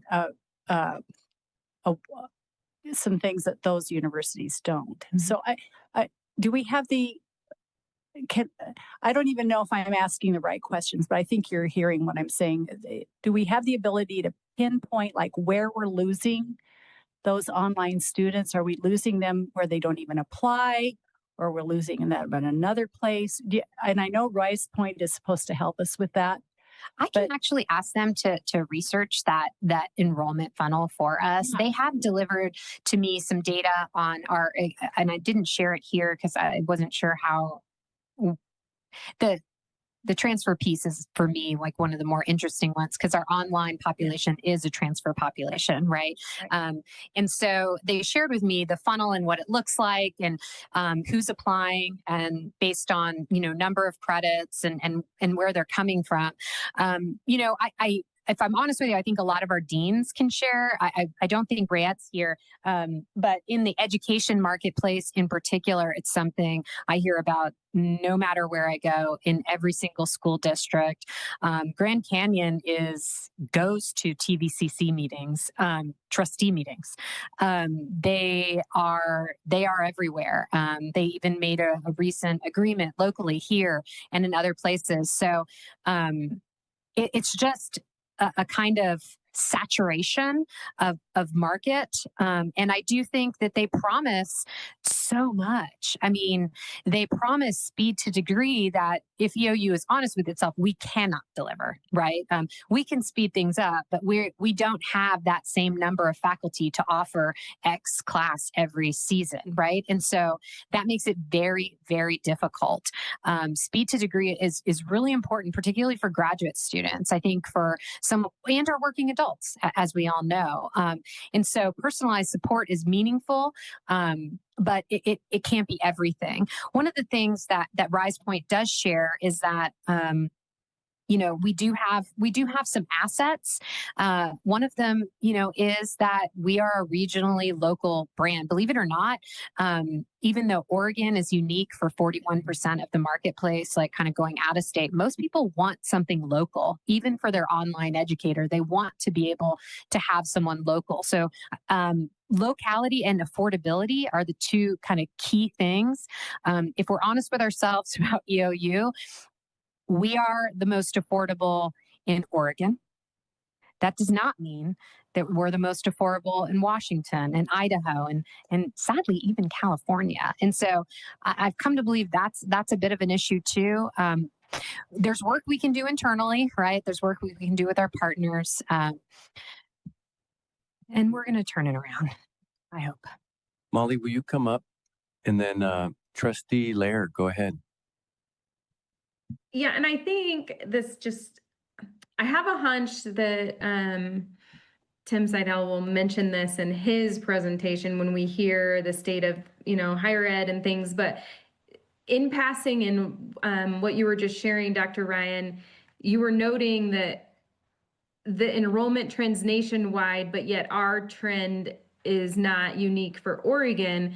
And so I'd be really curious, and maybe that's kind of what you were just also explaining with the cost, which obviously, especially for our public universities and colleges, layer into our funding schema that exists at the state. But are there other variables that you're seeing at play? Is this state dynamic in particular in the public space really, is that our kind of linchpin to crest this right now? Or are there other variables within Oregon specifically that's causing that kind of wrong side of exceptionality on enrollment against the nation's data right now? Yeah, there's a slide I'm going to share tomorrow, Trustee Lair, that shows you last year there was enrollment growth in like every state in the nation, almost except Oregon. Now we got to be the good ones last year, right? We got to see enrollment growth versus the nation. So there are, that is a key indicator that there is a problem in Oregon around higher education. It's a funding issue, but there's also, where is the drive in Oregon to send people to higher education? Where you don't see it anywhere. It's a very obvious lack. From where I sit, I cannot wait for other people to solve my problems, right? And so we just really have to work hard to come up with our own ways to share our story, be attractive, and help students be successful. And it's why you always see me harp on and then occasionally despair about retention, because that's the area where we have the most control. We have a really great admissions team too that does a really wonderful job personalizing the admissions story. But we're in a state and we're serving a region where we don't even really have counselors in high school helping people figure out their career path. We had a wonderful grant, the ARPEDS grant, that helped us kind of fill in for that work. And that's one of the reasons why Tim and I were in DC, because our young people need to know that to go somewhere in life, you can't stop at high school. You have to go to community college. You have to get into the trades. You have to go to college. And in our rural communities, we don't have guidance counselors. And in larger schools, they're overwhelmed by mental health caseloads. And so there's just a real problem. And we're going to have to figure it out, and we will. But Oregon is frustrating.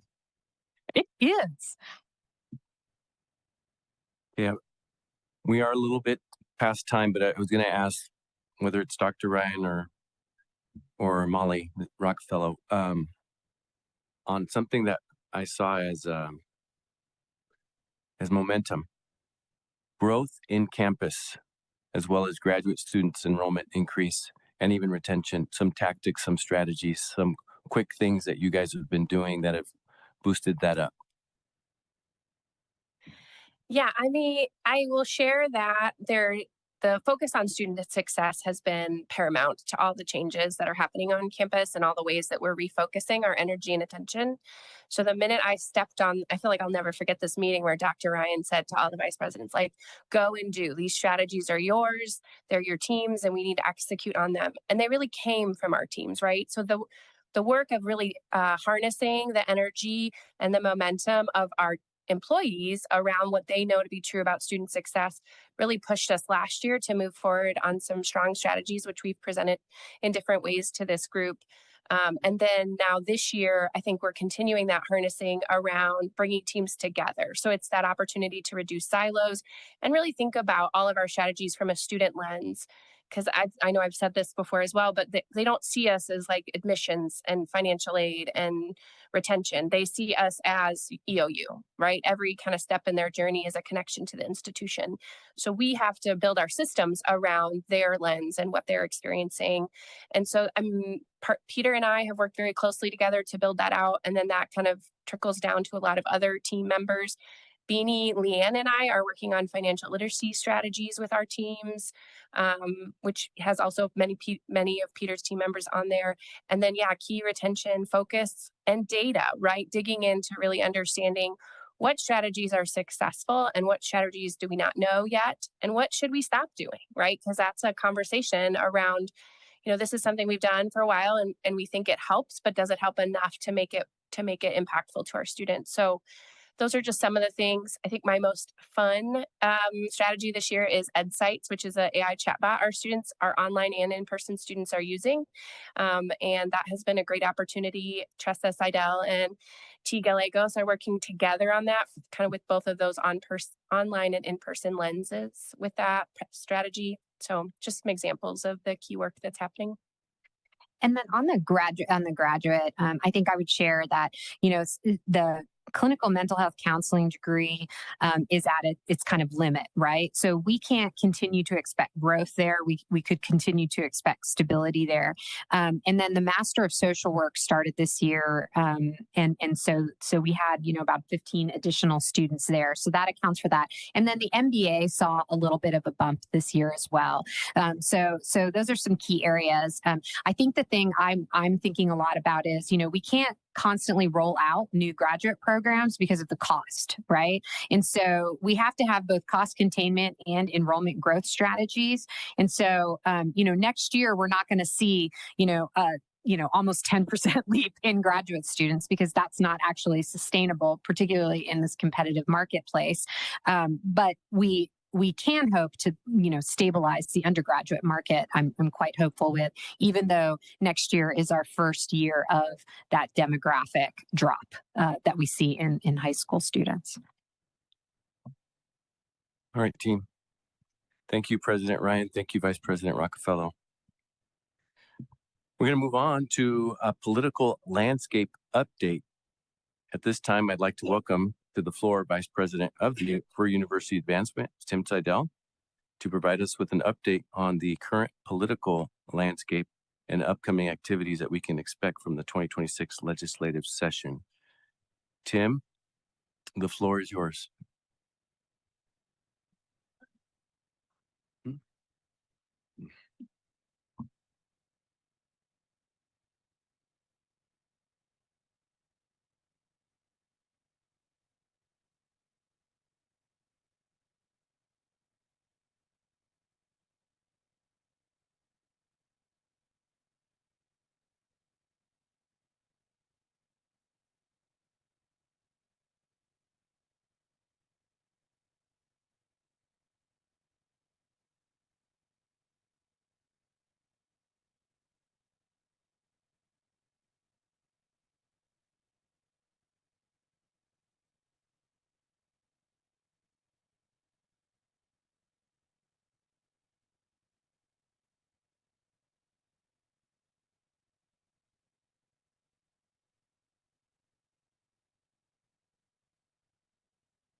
Thank you, Chair Mendoza. I will move rapidly through this so we don't take too much more of your time, but wanted to give you an update on what's happening in the really in the larger political landscape. So I'll break it down by state relations and federal relations. Interim work right now in the state of Oregon. Really, we're in between sessions. We have legislative days coming up next week. These are interim days. There's also a lot of town halls being held by legislators as they're trying to find out what should their budget priorities be for this next session, and how to manage around some of these issues.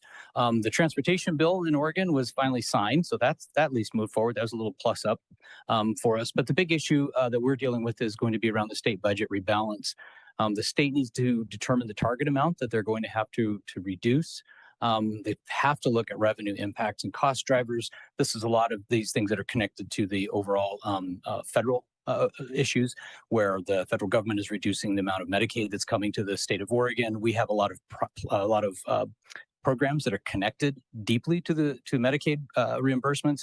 And so there's huge shifts taking place all over the state of Oregon in terms of how we're going to manage that. There are also a number of other if you will, budget issues that are impacting the state of Oregon from really federal level policies that are also causing additional reductions in available state funding. For the 2026 session, we've been asked to look at 5% reductions. That's across all agencies in the state of Oregon, including the universities. They also have to look at how they're going to increase revenues, which in the state of Oregon, a lot of times means more taxation. And people don't necessarily really like that, or find some other way to drive revenues, or utilize reserves. The state of Oregon did a number of years ago set up some reserves.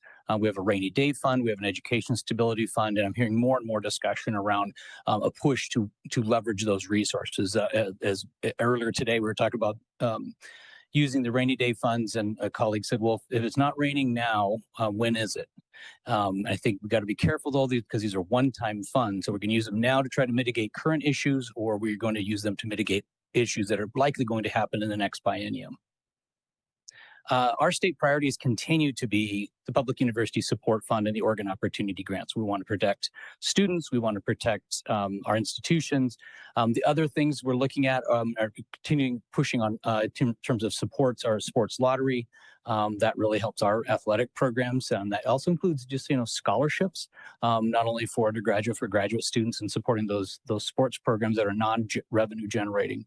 We're going to continue to talk about LOSA Hall, our adults in custody program, and early college initiatives.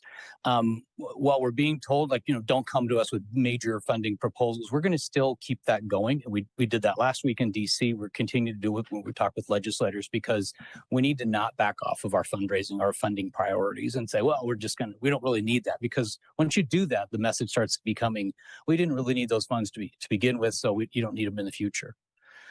Policy, it's going to be about statewide budgets, students, jobs, and economy, as I mentioned. And then we're dealing with this budget note that is, I just had another meeting on it, and the presidents are now reviewing some of the feedback that the public universities collectively have pulled together to send back to the Higher Ed Coordinating Commission, and even asking if we could have some more meetings with them to talk about the impacts of these budget reductions. But this is also really about a total overview of how we're spending our money, if you will. There was this efficiencies note in the last budget cycle that asked for a review of how we're spending our resources at all of the universities. And some of the things we've flagged in there, we flagged early on, we've shared, seems like others have as well, like a perceived increase in the number of programs we have at a place like Eastern, when many of those additions have been literally, concentrations, minors. We weren't like loading up new programs and hiring dozens of new faculty to teach those courses. But in fact, it's just something that we've been able to do with what we already have. So making sure that the context is really well understood in these changes in our budgets. And it's not just us, it's all the other partner institutions as well. So when you look at something like an efficiency study, context is very, very important for us. The other good news is that the Capitol Rotunda is open. If you're going to Salem and all, you can get in there. It's been closed for a number of years. I don't think President Ryan's even seen it. So we were talking about that. It's a whole nother world. And I worry, I think about our students that haven't had a chance to even been in there. We've had students down there, never been to the Capitol. When they went to the Capitol, they got to see just one side of the building, and basically hallways, elevator shafts, staircases, and small offices. And they didn't get to see, the Senate chambers, the House chambers, this beautiful rotunda, these grand sweeping marble staircases. So, but the marble is the reason I had to do the renovations. So we could protect against earthquakes. Federal relations, there is the government shutdown, possibly a reopening, getting that done today. That would be really neat to get things moving. When we were in DC, we talked about the issue around SNAP benefits and student success resources. And of course, the air travel is probably really leaning into a lot of this. And we made it out there and back. I don't know if President Ryan's going to make it on any of her future trips safely. We'll see if she doesn't get stuck, hopefully it's stuck in some place like Phoenix or somewhere. Maybe you don't get stuck in some kind of like Minnesota in the winter. We met with all of the Oregon House offices. That's kind of a rarity in a lot of states. They won't even meet with you if you're not in their district. We met with every congressional office. It's a photo of us with Congresswoman Salinas, who came out to chat with us. And we also met with some of the other additional staffers, including Bailey in the bottom corner there. That's in Representative Cliff Bence's office. And Bailey was there last time too. It's always good to have a furry friend greet you. She was very interested because I apparently still smelled like my dogs. So she was very interested in what I was doing there. We also met with many of our associations and national connections, which was helpful as we develop our TRIO program. And we look at how we can leverage our partnership with the American Association of State Colleges and Universities and continue to forward our advocacy efforts in concert with these other associations. I might just stop there real quick. President Ryan, is there anything else you wanted to add to our DC trip? We're all good? We walked 20,000 steps. Yes. Our second day there. I would share that. Yes. People who think that administration don't work hard, I dare you to ask my feet that day. A lot of walking. It just doesn't make sense to try to take cabs or anything like that. But so you're back and forth. We did try to stack them also. We had Congress on one side and Senate meetings on the other. But just getting around was a lot of hiking around there. Yeah, no kidding, right? We need something like that. The thing I want to talk about a little bit more is advocacy for all.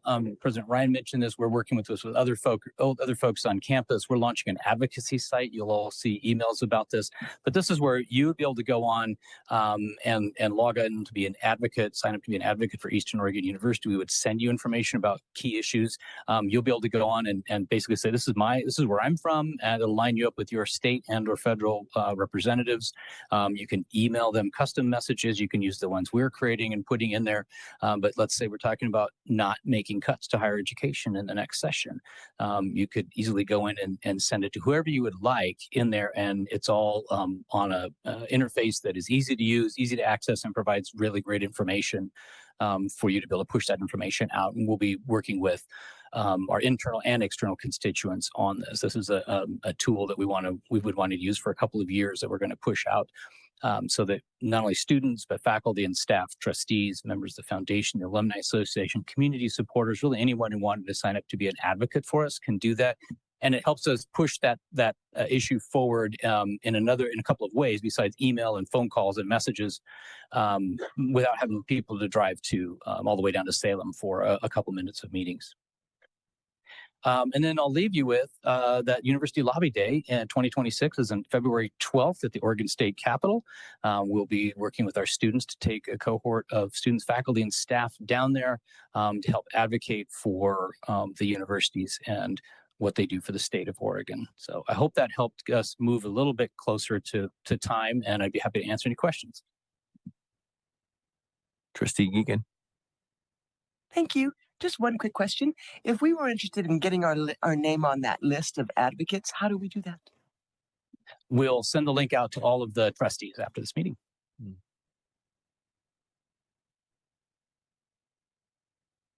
One just kind of story, I guess. It was really interesting because we met with Wyden and Merkley, Senators Wyden and Merkley, at the end of our first day of lobbying. And, I guess, one of the Tim said this already, but one of the great things about our state, since I did just trash us earlier, is both of them came and sat with Tim and I for at least 5 minutes. And for Wyden's part, he's sitting in the middle of ACA negotiations, so it's pretty impressive. I would share that our legislators made that, our senators of all made that kind of time for us and heard us out and really listened to, mostly we talked about rural equity gaps and really listened and heard and seemed to share and understand our concerns. So that was a good thing. I would just add that Senator Wyden brought 6 of his staff members with him.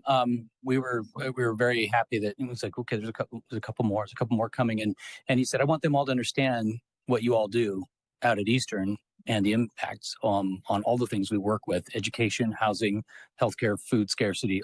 They all need to know what you're working on, and so that was great. We've had good follow up since then.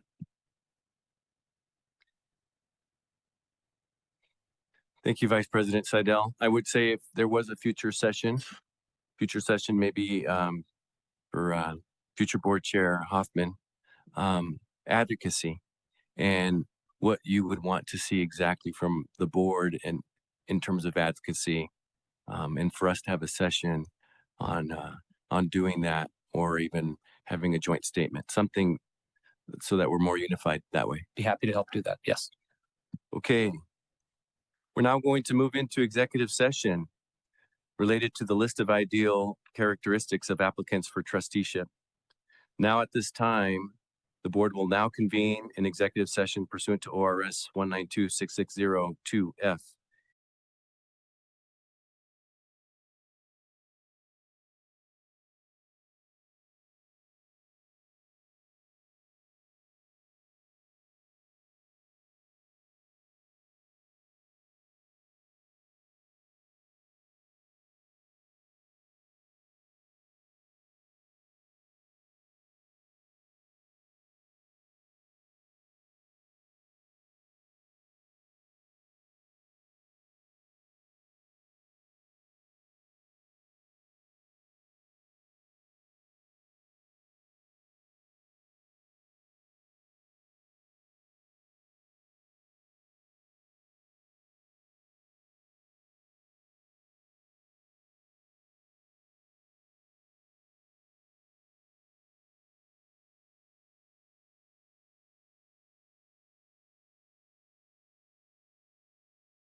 Thank you, Chris, Trustee Mabbitt, and fellow trustees for this discussion. Please return any confidential materials that are shared with you. Please remember that the presentation discussions and any materials that are any materials are to be kept confidential. With this, the executive session is concluded. Audience members are welcome back into the room.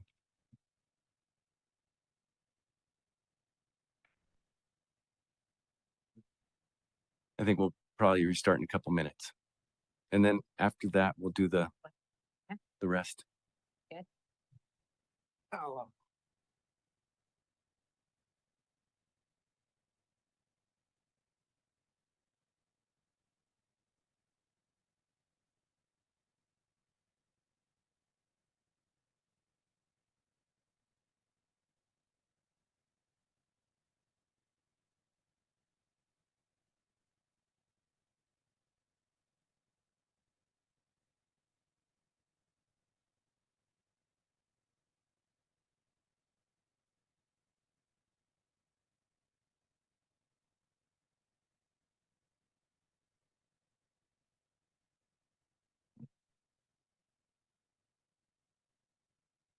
Okay, the board meeting is called back to order.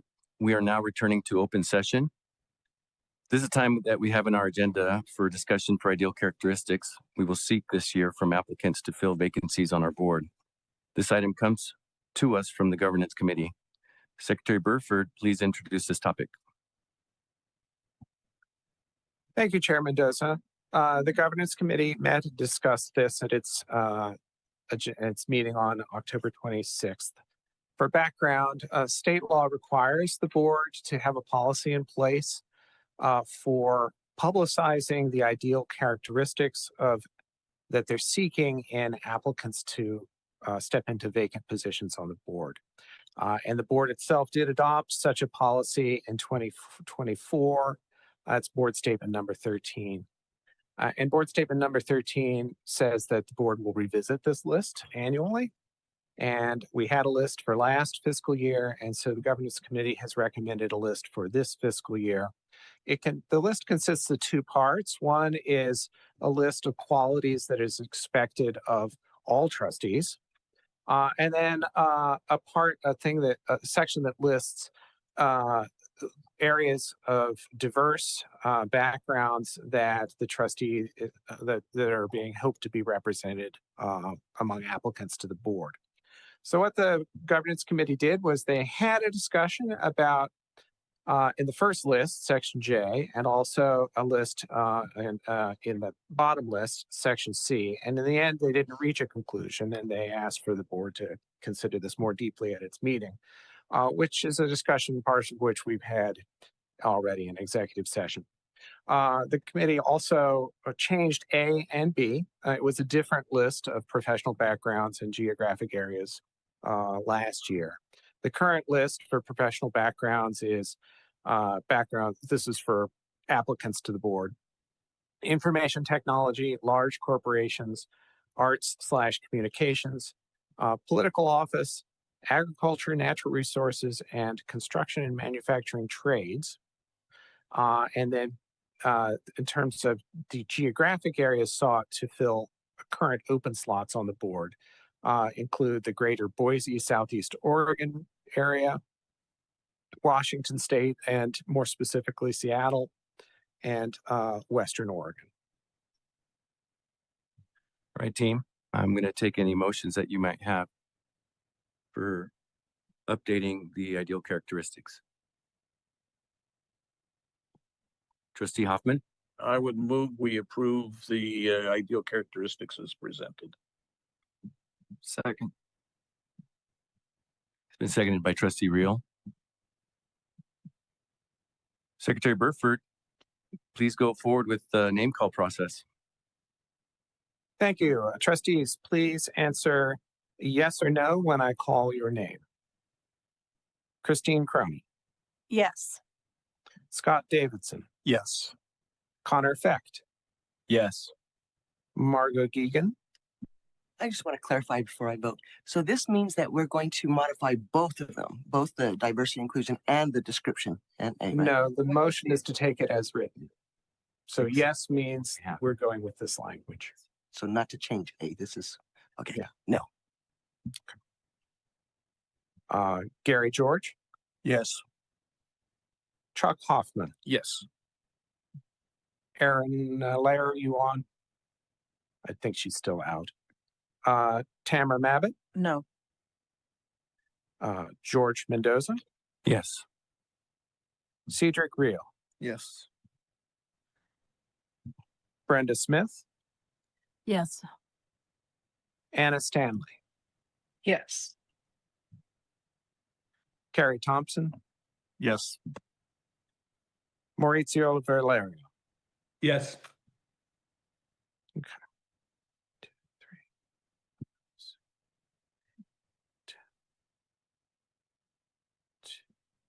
Okay, Mr. Chair, we have 11 yes votes and 2 no votes.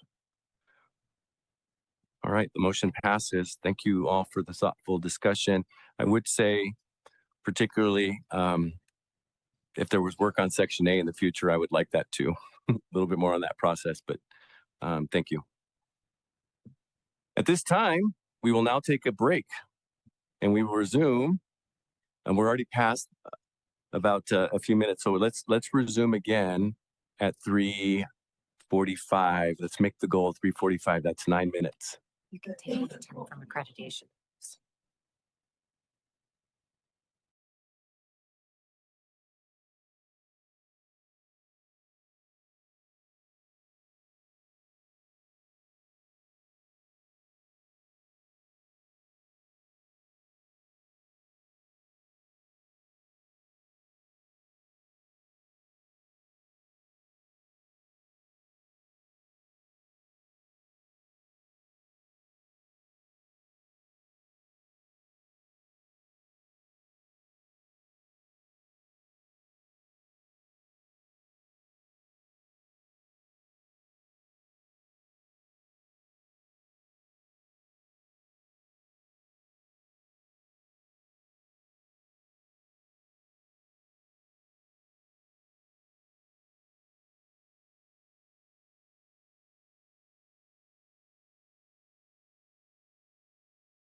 All right, team.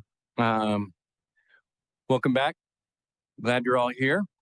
At this time, I'd like for us to ask for Faculty Senate President Bill Grisby, as well as University Council Chair Jordan Withers, and our ASEOU President.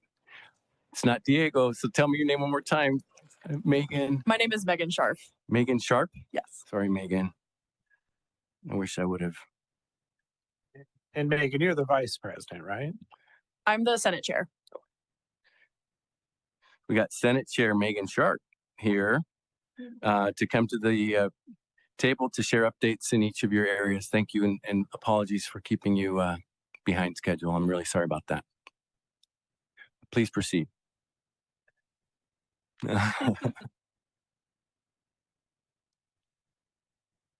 Better? Yeah, better. Okay. Hello, trustees. President Ryan, congratulations, George, on your distinction. It's really quite remarkable. Maurizio, ciao, tanti saluti da Maria. Grazie mille, ricambio. Grazie.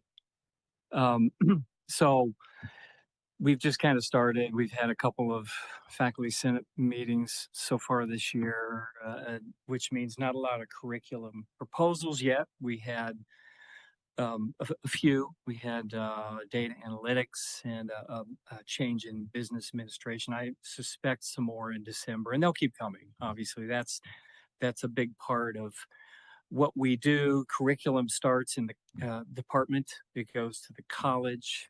And then it goes to EPCC, and then it goes to Faculty Senate, and then it goes on to Provost Council and HEC. I mean, it's a long process to get through that. So it's part of the cycle of the academic year. In the meantime, we have some other things that are pretty central to faculty roles and curriculum. There's a Gen Ed initiative to address some of the issues that it looks like are making EOU less competitive. So there is an ad hoc committee of the Senate, and I believe they're going to be, they haven't given me a timeline yet, but I think it's going to be within the next 3 or 4 months, they'll have a recommendation. They presented in October and will probably present again in December, maybe January. I haven't really figure that one out yet. We also have experiential learning, which is a committee that also is going to probably generate a proposal this year. We already do it. We've been doing it. I've been doing it since I've been here, but we're formalizing a lot of these things. Another thing we're formalizing is a first year experience curriculum. And there's a group, the First Year Experience Council. They've been working for about 4.5 years on this stuff. They've been trying things, testing them, experimenting, and they feel like they're ready to submit a formalized curricular package, and that will happen in Senate this year. And the last one is the well, there'll be more, because as we talked about, things come up, right? They do. But the last one is the admissions policy, the reduction from 2.75 to 2.5, approved on an interim basis. And so we've kicked that down to academic standards. And just to make sure that we do our due diligence in our roles in shared governance, that's I'm communicating with the chair, Mohammed Abwal Haija of the Academic Standards Committee. And I suspect he hasn't given me a timeline yet, but we've requested it, and it'll happen this year. So that's going on as well. Also, we were asked to produce a couple of candidates for the faculty trustee position when Dr. Geegan finishes your cycle at the end of June. So we did a vote in Senate, and there were 2 candidates that were pretty close. We did a ranked voting, one out of 1 through 4. And so the 2 candidates, I drafted letters of endorsement. That doesn't mean, of course, that the governor has to choose either of these candidates, but they at least have the endorsement of faculty senates. The first is Daniel Costi. Daniel is in public administration. He does a lot of work with partners in the community and the region, and he sends our students out into the region. He has really relevant qualifications for doing this kind of work. The second is Christopher Walsh, who has been so plugged in to all these interinstitutional faculty senate. He's served on a couple of HEC committees. He's involved in the Oregon Transfer Council. So Dr. Walsh is in chemistry, and they're both eminently qualified. We endorsed two because we felt like there were two that could do a good job for us. I sent that off yesterday, and we'll see what happens. I haven't heard back from them though yet. Questions?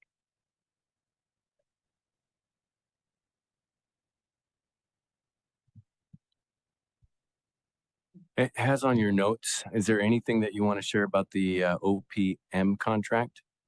Well, we had a discussion of that, the committee that has been working on that, because President Ryan was out of town. She wasn't able to attend. We just discussed it. And certainly having been through this process with the initial contract with Wiley Learning House, those 6 or 7 years ago, a lot of improvements in this one that we saw. I think the meeting, I don't know what you think, Margo. I thought it was pretty uncontroversial. I thought the improvements on this contract were significant. I think that I think they're actually taking into account our challenges and our concerns, specifically with the fact that they will not be dictating our curriculum. And that's a really big deal. That's a big one. Yeah. Yeah. So I was very pleased with the contract. I think our partnership with them is important. We're going to have an online program, so an effective one. So I was happy with it. Yeah. Yeah. I think the other thing that it was sort of, we had to have in that first contract 15 fully online contract programs, and some of them we didn't really have the in-house expertise, and it was hard to fill those really. So this one seems like it's more tailored to a nice marriage of the needs of Rise Point and faculty expertise and market research. I believe so. I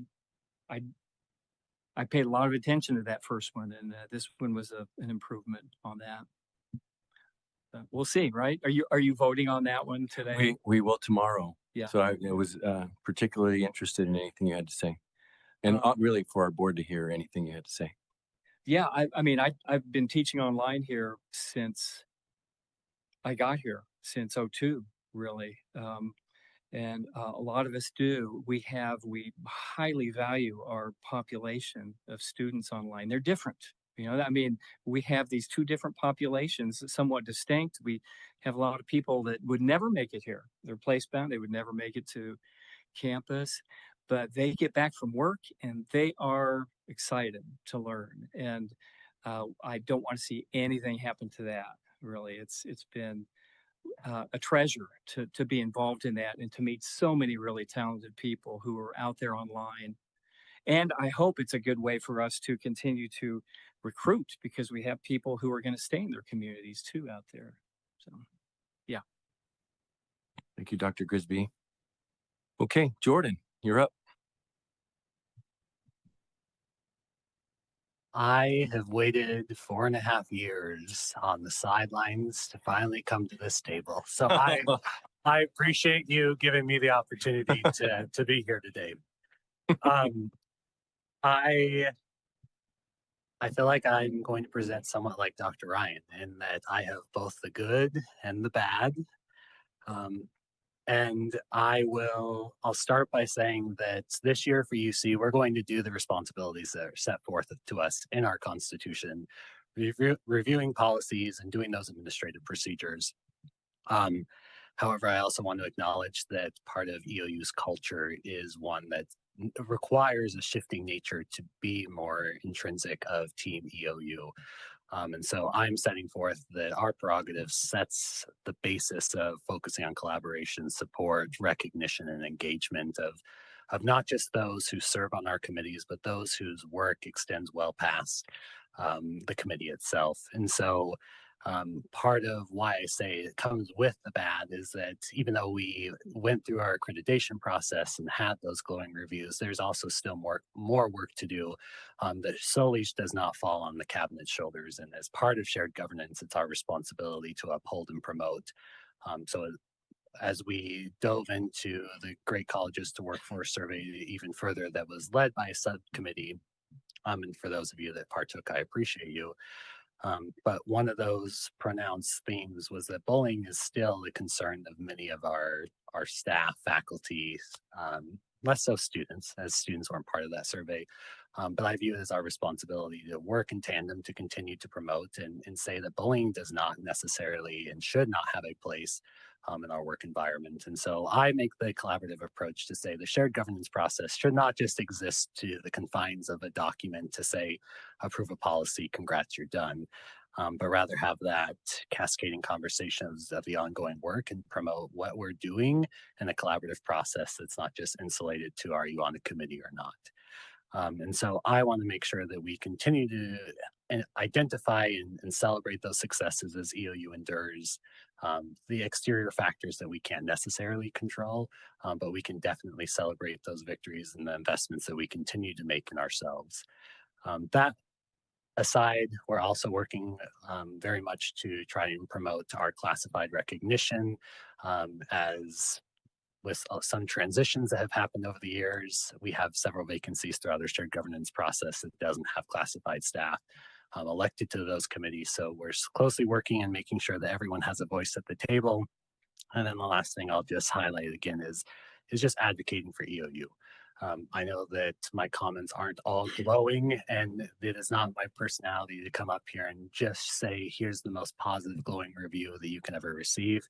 But it's that welcome recognition and that continued work to say, hey, I want to make a really collaborative process that doesn't just end and start on the second Tuesday of every month from 3:15 to 5. And so as you in the materials, I'm in the very early framework of developing a timeline that can try to flesh out some of this ongoing work past just that meeting time and show the shared governance process is something that is something that everyone's invited to, and the expectation that it brings something more than what already exists to EOU. So I would certainly entertain any questions. I don't have any questions, except I'm impressed about the collaboration that you're getting at. I tend to, I'll just say, agree that pushing and pushing and pushing sometimes can be effective, but if everybody's interested in supporting one another, that's usually even more effective. So I just applaud you for that. Anybody else? Thank you. Okay, Megan Sharp, you're going to give us some updates on ASEOU. Yes. Thank you. So for those of you who don't know me, I'm Megan Sharf. Unfortunately, our student body president, Diego, could not be here today. Fortunately, because he was competing at the Cascade Collegiate Conference tournament for men's soccer. So it's a pretty good excuse. So I'm happy to fill in for him today to talk about ASUU and what we've been up to this term and what we're looking forward to. To start off, we started the year strong with a full team of 8 senators, 3 justices, and all of our executive staff filled.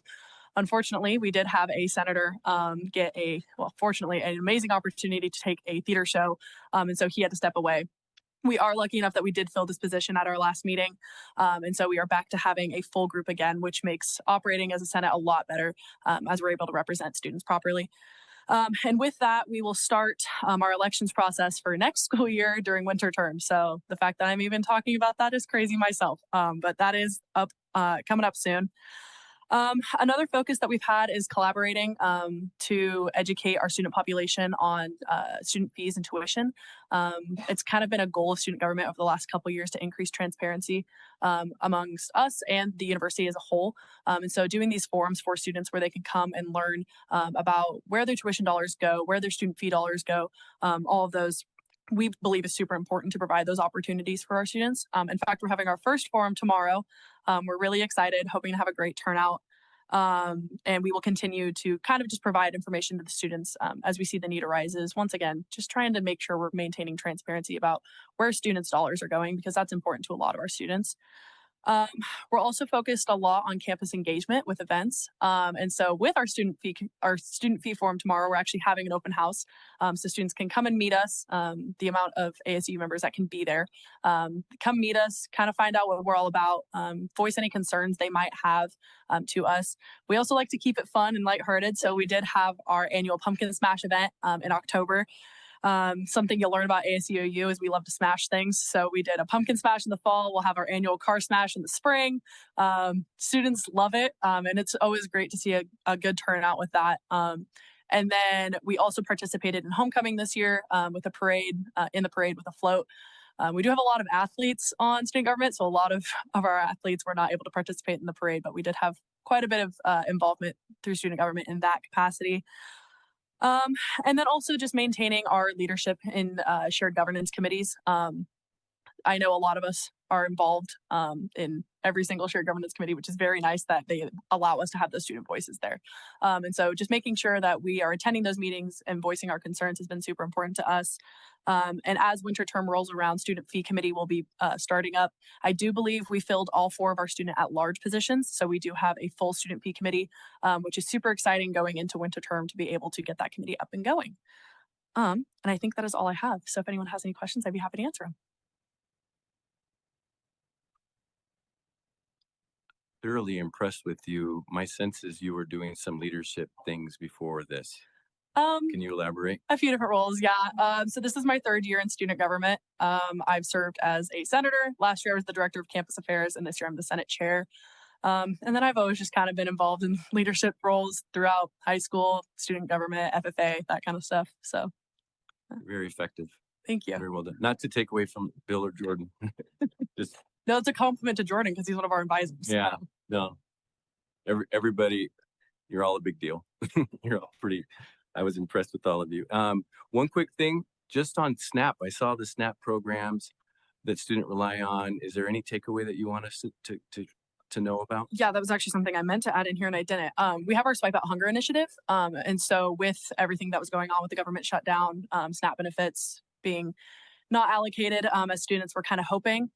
We have our Swipe Out Hunger program, which is where students can request meals as needed through that program up to a certain amount. Otherwise, we do tend to kind of steer them towards the benefits navigator in that situation. But students who know they're going to have a surplus of meals can donate any extra meals that they might want to the Swipe Out Hunger campaign. And then students who are in need can request through that. We held our first drive last week where we literally sat at a table outside the dining hall and say, please donate meals. And I believe we have another one planned for next week as well. Just kind of as we near the end of the term, we know students have meals left over. And so that's been a super big campaign for us. And so we're really, really happy that we get to keep that going. Maurizio, Valerio, trustee. Thank you, Megan. In the spirit of having fun, I love that part because that's important. Could you elaborate on what are the inclusive criteria in a smashing part? How do you select the victims? Basically, anyone who's willing to walk through the quad and sign a waiver gets a bat and some goggles, and they get to smash a pumpkin on a tarp. Okay, cool. It's a fun time. Yes, we've had students, faculty, everyone has participated in this. So it really is inclusive. I mean, anybody that is willing to sign anyone that walks through the quad. Okay, cool. You can invite Trustee Real too. I think he wants to be more involved. This would be a really good one for him. Yeah, I love it. May I ask a follow-up first? I note from your report that of the 50 pumpkins, a total of 49 were smashed. Was one of them pardoned? I'm not quite sure. I'm in class most of the days when we do these events, so I actually wasn't at that one. I'm assuming maybe they pardoned one, potentially ended up in one of our offices and it's hiding, or we just had a runaway pumpkin. I don't know. No idea. Thank you all. Thank you all very much for your presentations today. Okay, so we're going to move on to our accreditation report. We have an update from President Ryan and Provost Peter Geisinger regarding accreditation. The accreditors were on campus October 27th to 29th, and this will be our update on the conclusion of the accreditation. President Ryan, Provost Geisinger, the floor is yours. In the interest of time, I'll move rather swiftly and just kind of get to what the accreditors left to us. They held a meeting, which all the campus was invited, and they shared the words that I'm about to share with you. And Peter and I were delivered a draft of their report, which we had 7 days to respond to. Peter and I have read and responded to the report and sent back our errors of fact, which is what we were allowed to comment on. So I'll read to you the commendations and recommendations of the team. Commendation number 1. Peer evaluation team commends the institution for its unwavering commitment to fostering student success and supporting their academic and personal growth. Commendation 2. The peer evaluation team commends the institution for its ongoing dedication to cultivating a collaborative climate amongst its employees. Commendation 3. The peer evaluation team commends the institution for its commitment to fostering strong, meaningful connections with the local and regional community.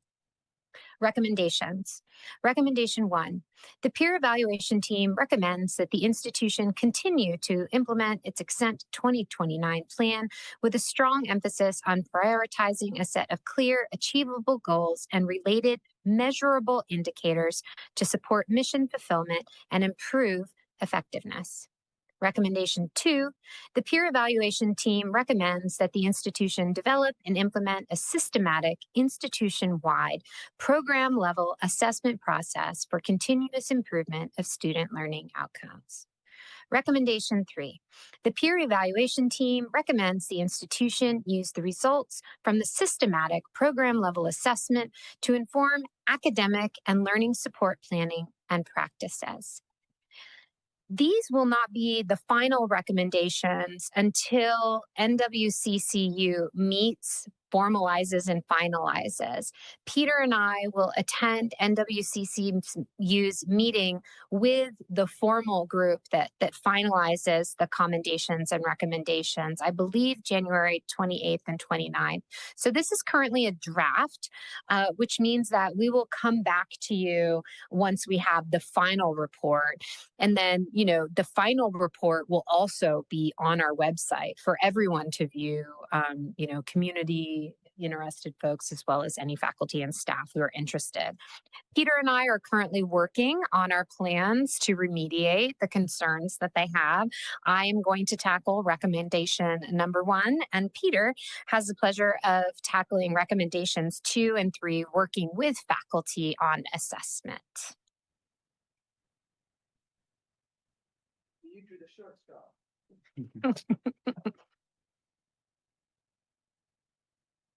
Hello, Peter. Just a quick question on the assessment program. On their recommendations, it sounds like what they want is a holistic assessment program that will assess all the university programs and then have their discipline-specific programs that are assessed linked to the university type thing. If that's kind of what you're thinking about, that's what I hear from those recommendations. If you're going to do something like that, I know that I don't expect you to lay out your plans here, but what are you thinking about? Creating a committee, like an executive committee that would put together this kind of plan, or what's your plan? Yeah, thanks. Just to clarify first, right? I mean, we do have a university-wide centralized learning outcomes assessment for the university learning outcomes and for the institutional learning outcomes. What the comment refers to is the program learning outcomes, specifically content knowledge. That is there, that assessment. However, it is not centralized. And the suggestion was in the text around those recommendations that CTLA actually lead this process and then work with the programs. Angela Vosenko, who is the chair of the CTLA, already said she would like to talk to program chairs about how to write good program learning outcomes that measure content knowledge that also scaffold up. And that doesn't mean that programs cannot use additional outcomes, that they want to inform their program-specific things. Yeah, but it was really that centralized thing that we hadn't done. And I was able to, from all the annual plans for the program, contain comments about content knowledge assessment, which I summarized for the committee, but it's this centralized thing. And the next recommendation is really about measuring, really are documenting that continuous improvement and that feedback loop, closing the loop. That is what we have not done centrally. Although I know programs have made changes based on their assessment. Just look at the EPCC changes, course changes every year, yeah, which result from some of those. So yeah, but long answer to your question, I think CTLA will drive this and work with the programs. And I would share there is another component of this that just involves publicity of it. A lot of their reports seem concerned with why doesn't, for example, since the history of programs here, like where are the program content outcomes on the website?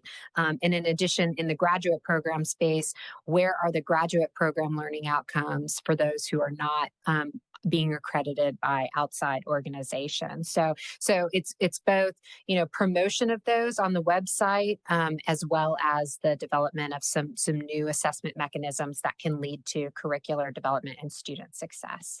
And just to reassure everyone, we do have these program learning outcomes and they are posted online. They are a bit buried in our catalog, in our online catalog. It's not intuitive to find them, particularly for an interested student or their parents to find. So we're going to have to post those in many possible ways so they're easy to find. And that'll be a easy fix because we do have them. Yeah. So we're doing this work right now. We're just not documenting it or articulating it to the rest of the world.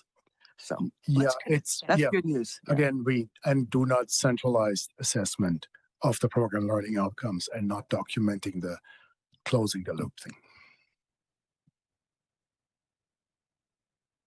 Any other trustees? It's a lot of work. It's a lot of time for you all to do this work. I was particularly impressed with Karen Clay and the report that she wrote, that accreditation report. To me, I don't know if it was 40 or 50 pages. It was a lot of pages, but her reporting style, her communication, the steps that she wrote, a lot of those things were impressive to me. And I felt it was a good process too, at least from the trustees' perspective. They did seem to really like our university, and they felt like we were fairly cohesive and collaborative, and that they thought that the work that our educators were doing was particularly impactful to our students. They went out of their way to express to me that the relationships that our staff have, our faculty have with our students, is one of the I'll just say the highlights of the trip that they were on. They did share that with me, so very thankful for that. And it was 83 pages. 83. I know that we need to move on. I just want to make very clear that this is not a bad report. I mean, it's not. They didn't have conditions. It was recommendations, not conditions. I have a long history of working on assessment, and I've seen bad problems. This is not bad. And assessment is just something that you have to do ongoing, always. So I don't see this as a bad report. I just think that this is an opportunity for growth. And we already have made steps before the visit about the program learning outcomes. The deans have been changing the annual report format already. Right. Put it out. So this is something we wanted to do anyway. So yeah, not a surprise. So yeah, thank you. I was just going to chime in that I kind of the same thing. What I see here is taking a really well done accreditation report and them just basically saying, you're doing a great job. So congratulations to all of you who worked on that report. And I'm just so proud of this university and what we're already doing.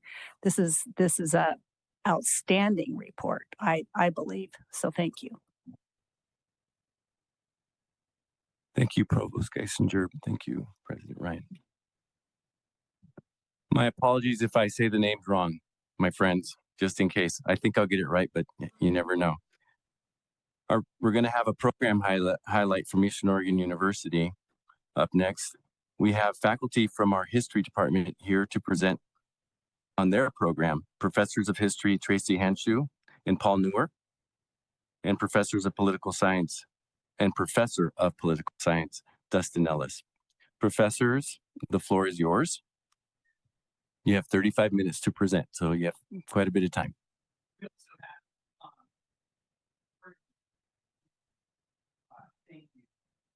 I want to also introduce to the board, thank you for the welcome, our student representative and guest, Cameron Boston, who will be presenting as well.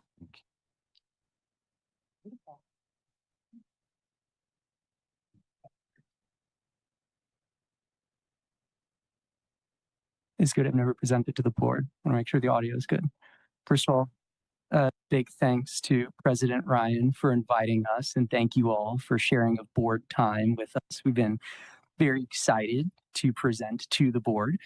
So I'm Paul Nauert. I'm a professor of history here. 3 of the 4 faculty here were, and in fact, all 3 faculty here. We have another colleague, Dr. Nicole Howard, who's on sabbatical this year working on research and writing.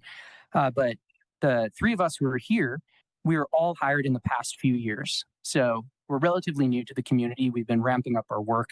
So this is a chance for us to show you some highlights of what we've been working on. So I have a few opening remarks, and then I'll be turning it over to my colleagues and as well as Cameron. So like EOU itself, let me go to a first call out that this first image on this slide, this is an image from a course that Cameron was taking with me in the winter, course on global environmental history, where we connected, as you'll see in Cameron's project, connected global environmental history trends with local trends. This is an antique map of Union County that another student was working on with support from the library and some digital method skills. We won't address every photo in the slide deck, but we wanted to give you a taste at the level of what we share, as well as some images, visuals from our work.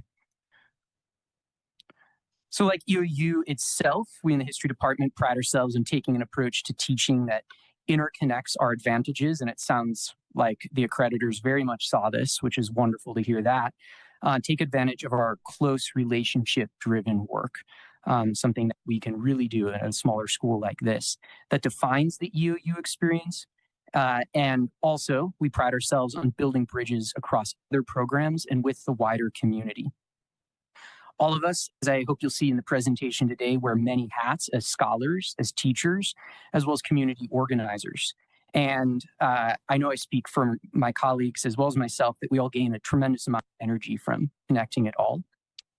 We've been focusing on ramping up and investing especially in innovative new pedagogy, these 3 buckets on the slide that you're seeing, launching new programs on campus to support university-wide goals of student retention and resilience, as well as deepening community partnerships around the town, the state, and even nationally. As I mentioned, we won't cover every photo and every slide. Instead, our spoken remarks, we've designed them to give you a little tour of a handful of what we've been working on. We're going to start with the foundation of all our work as a department, and of course at EOU as a teaching university, pedagogy. We're constantly experimenting, and very important to us is using feedback of students to constantly be improving our classrooms as sites of evidence-based interdisciplinary learning, focused on collaborative problem solving and even playfulness, as you'll see, which allows us to build strong, deep mentorship relationships and take feedback from students. We believe we've been able to create classrooms where students feel included, empowered, and inspired.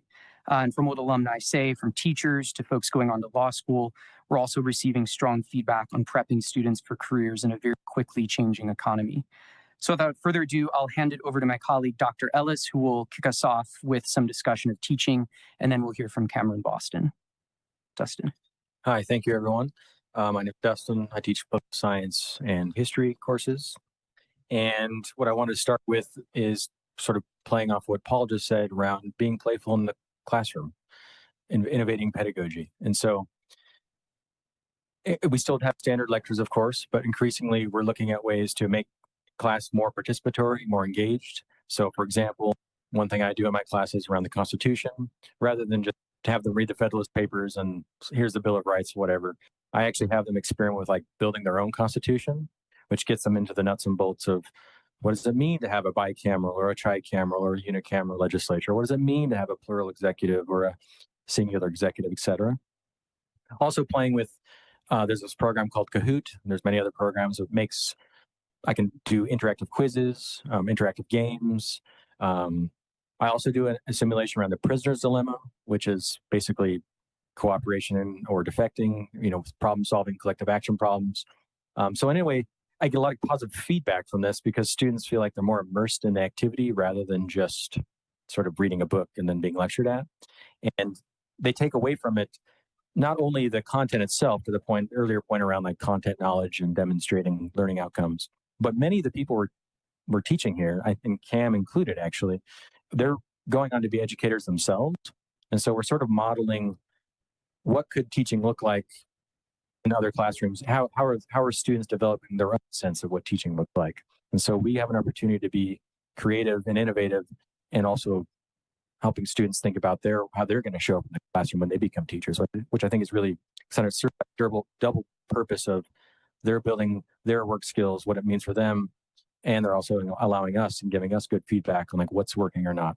And so it's one of my favorite things about this job is the creative innovation that goes on in the classroom. Mm-hmm. I do want to give more time to Cam though, so I'll take more questions at the end if there is any, but I'm going to let Cam continue from here. Hi, everyone. I'm Cameron Boston. I am happy and thankful to be speaking on behalf of the history faculty and my own works. Do you want to put that slide? Yes. It's all right with you. I'm sorry to interrupt, Cam. Cam's mom would like if we could film this. So I'm going to film from the side.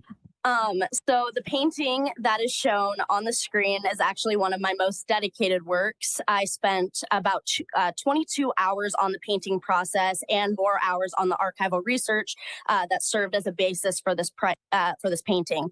So this was in my history 304 mental class with Dr. Nauert. And we spend a lot of time focusing on environmental impacts and what things can be seen as negative or positive through different lenses. So how I wanted to take this was my connection with life and fire and agriculture. So I've been combining for about 5 years now, and fire serves as a great purpose in the agricultural field, especially with wheat fields. You burn them off annually.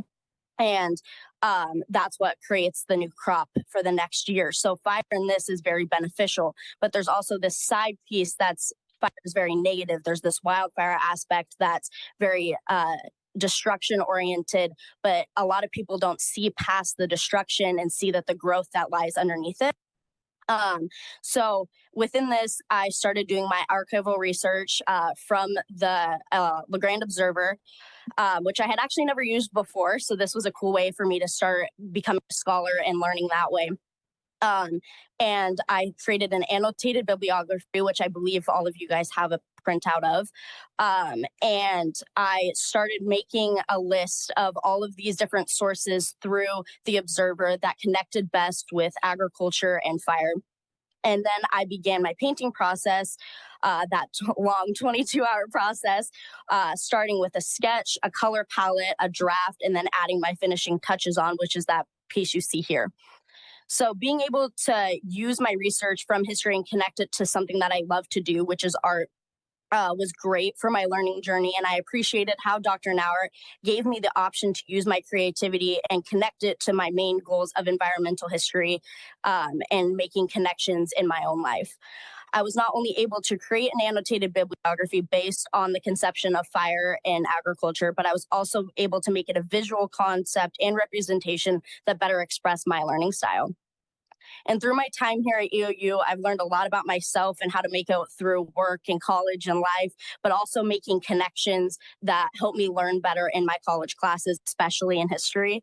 And many skills have been developed through my time in my history classes, but most important has been able to do this archival research and be able to understand it and presenting it in a way that makes sense to me and hopefully other peers. Like I did with this painting, being able to critically think about history that's been presented to us and think about it and how the world works now is a high skill that I will be using in my continued career. I'm wanting to become an elementary education teacher and then hopefully get my PhD in history, which this has been a great basis for. And all these classes that I've taken, not only with Dr. Nauert, have done much justice for my path. And not only do these things teach me the material that I need to know, but they also let me create my own connections to be able to fully understand it.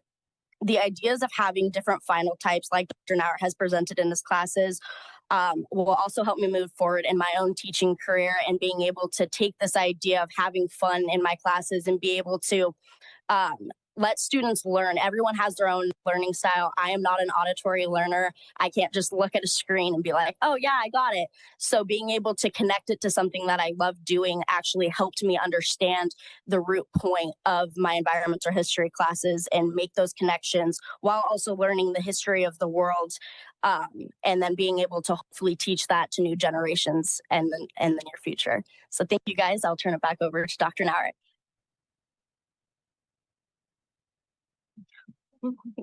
Thank you so much, Cameron. And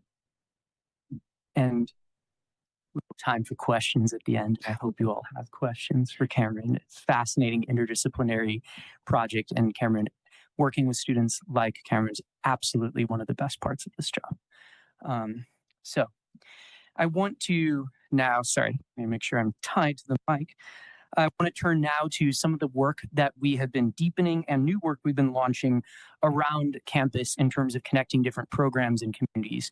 We pride ourselves very much as history faculty working interdisciplinarily. You heard much of this in Cameron's remarks around painting, around science and ecology as well, connecting to history. For example, to give another example of something that's happening this quarter in a class that Cameron is in as well, I am co-leading a class with ROTC leadership on campus, the U.S. Army Captain Terry Simpson and other staff there who are helping me run a quarter-long simulating, it's a future conflict set in 2050s Antarctica.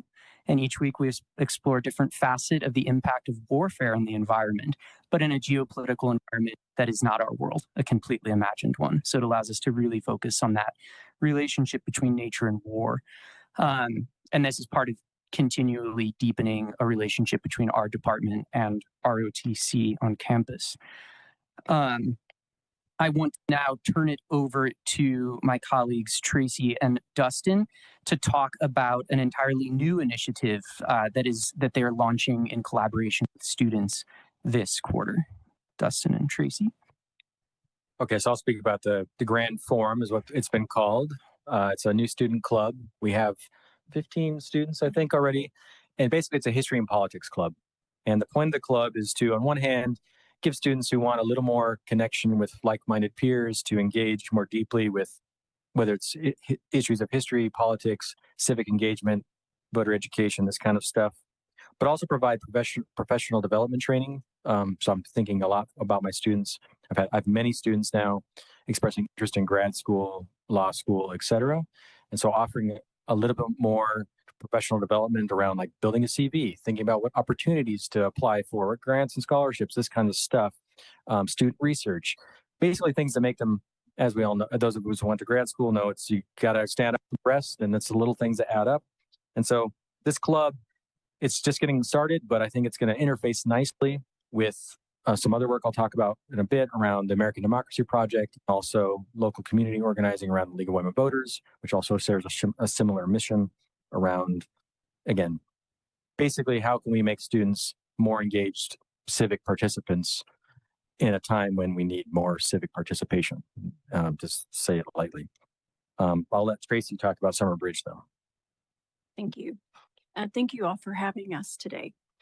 I want to just mention too, that we've resurrected the Phi Alpha Theta National History Society to offer our students more opportunities for scholarship and presentations as undergraduates. I have been fortunate enough to be involved in Summer Bridge for the last 3 years. Primarily, I provide them with the local history that they're learning about, because one thing that's important in that program is understanding more about the location and where they are going to be for the next few years. So I give lectures on the Pendleton Roundup and what that Western history means to Eastern Oregon.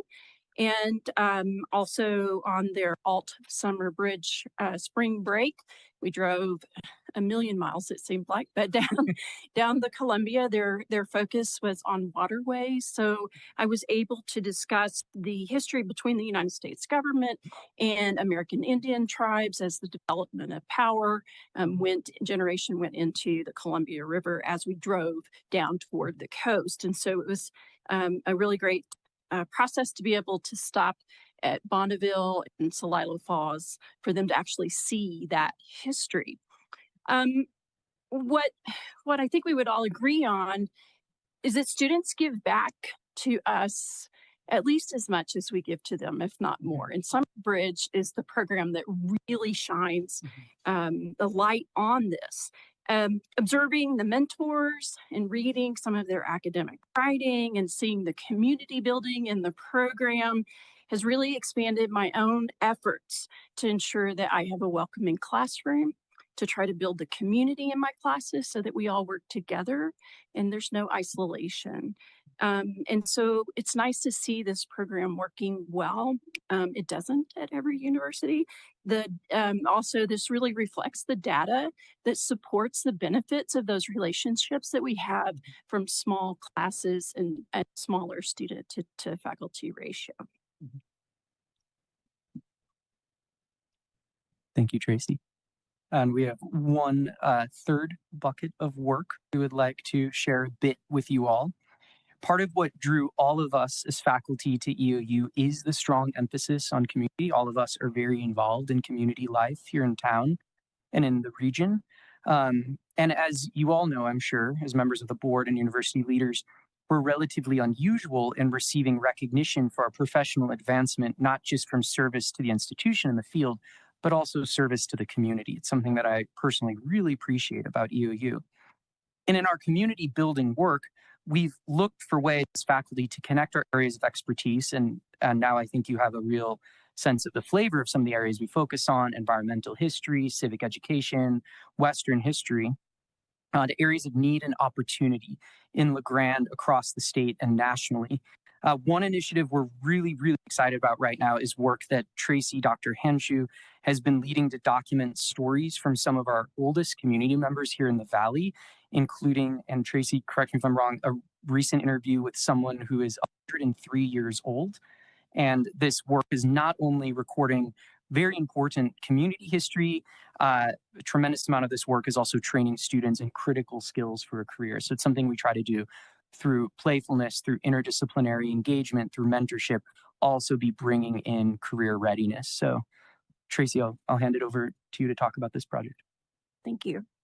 So what he's talking about is an oral history class that we kind of hastily implemented this fall. And this came about when I was approached from the Union County Historical Society, who wanted to build relationships with Eastern. And I was happy to do so. And the idea of creating oral history interviews with residents, many of whom are over 100 years old, was something that excited me. We have 2 students who are interested in public history at the graduate school level.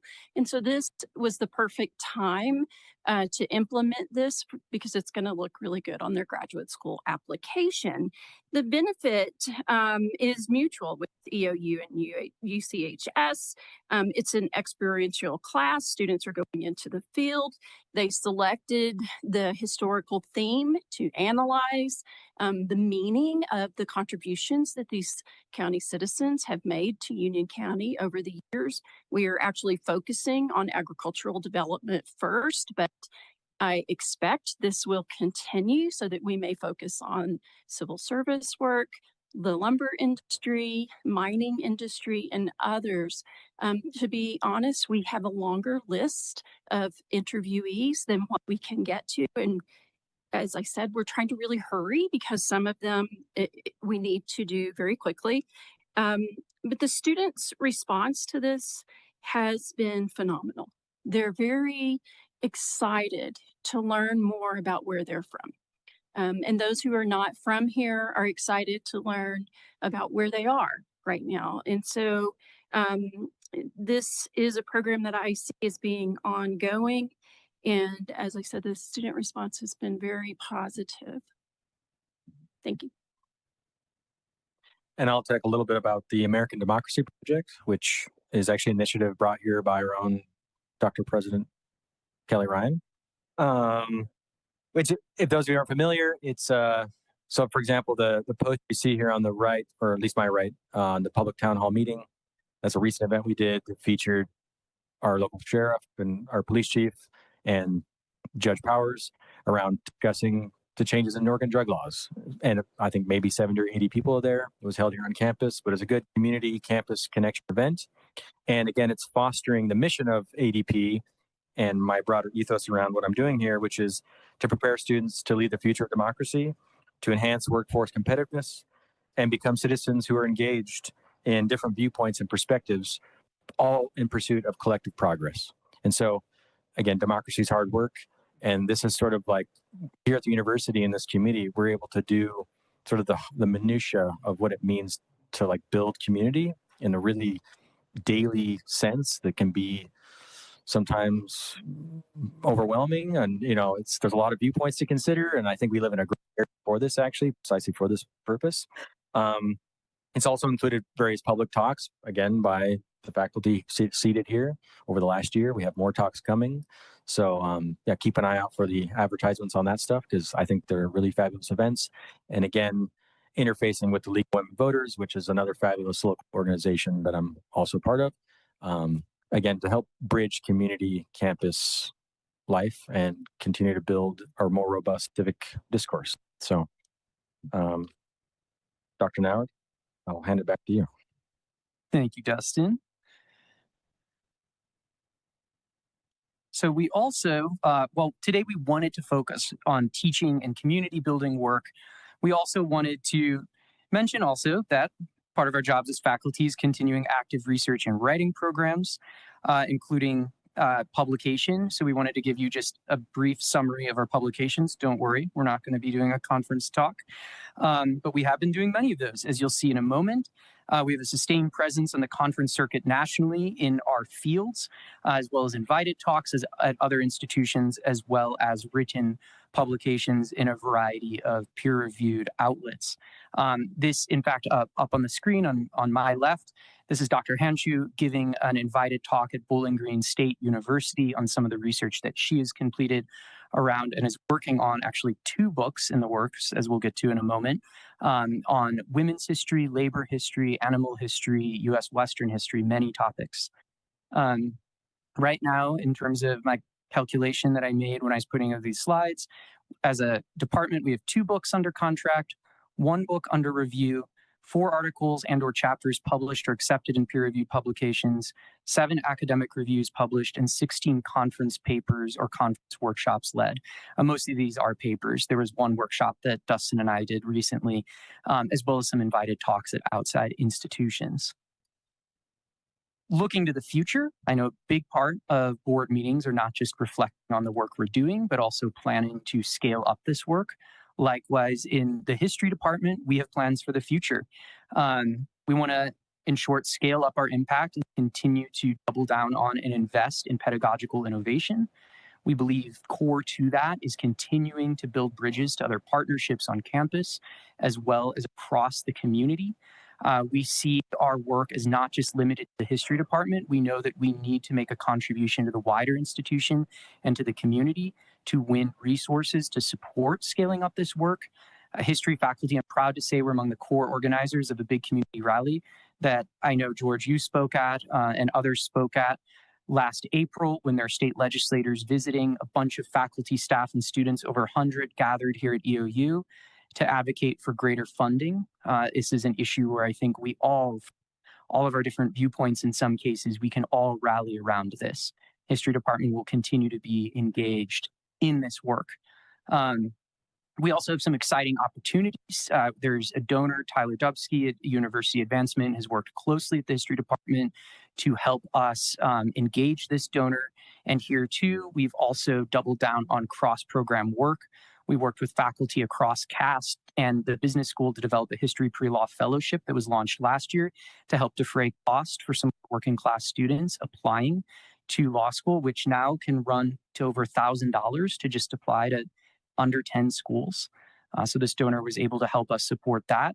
We'd love to continue to engage donors like this. We'd love to be able to engage in more pedagogical innovation like co-teaching, stacking classes, working interdisciplinarily in this way. So we're in our department. our culture is very much built around an ethos of trust for one another, a culture of yes, and we do our utmost to be championing this this culture across the university and find others who want to be allies with us in that work.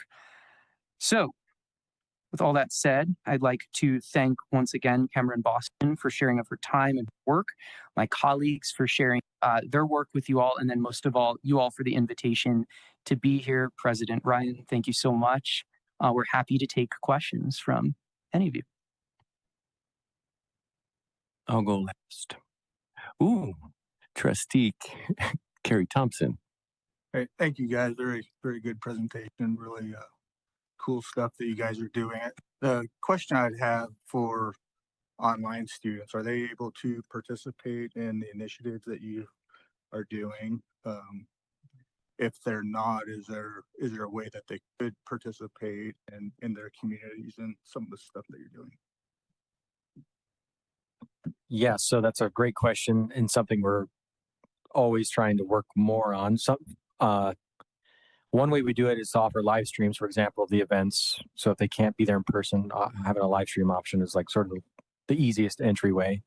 In terms of like the club, I think there's still ways to engage them. It's going to look different, but yeah, it's an ongoing process. How do we innovate engaging our online students, knowing that over half our students are online. So but that being said, though, for example, just one thing that comes to mind, we have many fabulous students in our MPA program that are already sort of mid-level career folks. And so we're able to we have a few times a year we'll go out to work with them. There's a program we do with Portland State University, actually. It's like a sister thing. So there are ways we're engaging it, but yeah, we're always trying to innovate that. I'm open to. With the oral history project, we have an adjunct instructor that teaches for us named Annie Hanshoe, no relation. She teaches one of our public history courses. And so she and I will be collaborating and working on how to implement this online as we move forward with what I think is going to be a growing public history program. Thank you for the question, Carrie. And I'll add, I've had a number of students who've also pursued a creative project option, as Cameron did, in an online version that I teach of my environmental history of war course, doing visual work, as well as some other sorts of art pieces, music in one case. So a lot of our programming we are bringing to the online sphere. There's also another adjunct faculty, Dr. Phil Travis, who works with us all. He started a history podcast recently. He's interviewed me. So it's an area that we recognize we need to continue to grow in, but I think we have some good starting points in it. Trustee Hoffman. Thank you, Mr. Chair. I just want to applaud you all for the work that you're doing. We spend a lot of time in this room talking about the devaluation of higher education. And that conversation tends to center around financial outcomes for students. However, what you all have realized is there is a huge component, societal component to higher education. You know, what you're doing is taking the educational process and helping develop society in terms of future civic leaders, future school board leaders. You're teaching that. And Cameron, you'll go out and you'll spread that word too. I don't know where society is going to end up if, we all trained at the trades. I'm not saying trades are not important at all, because they are very important. But if we don't reevaluate higher education, I just don't know where society is going. And hearing the work that you're doing gives me hope. So thank you very much. One second. Let's do Trustee Valerio and then Dr. Ryan. Thank you, Mr. Chair. This has got to be always my favorite part of our board meetings when we are connecting what we call the classrooms and the community building impact. Phenomenal. Thank you. I love to see Cameron project where she said, I think, I don't want to quote her, but she said something, my own way of learning. It is not taking it from the book from a big screen. And you're doing that while you're embracing a kind of an interdisciplinary model to it and connecting to the art. This is so cool. So very inspiring. Thank you for Dr. Nauert. I have a question, a remark actually. Have you been able in your work about water issues, the history of water thing, have you been connected in Union County to the place-based water planning group? I have not, but I would love to make that connection and partnership. And I'm pointing at Trustee Brenda Smith. The state of Oregon, through OWRD, the Oregon Water Resource Department, have embarked 5 years ago in 4 different piloting communities in Oregon. They call the place-based water planning. One was the Grand Ronde Basin here in La Grande. And that has been an effort that has been going on, Brenda, correct me, I think probably 5 years or so, an exhausting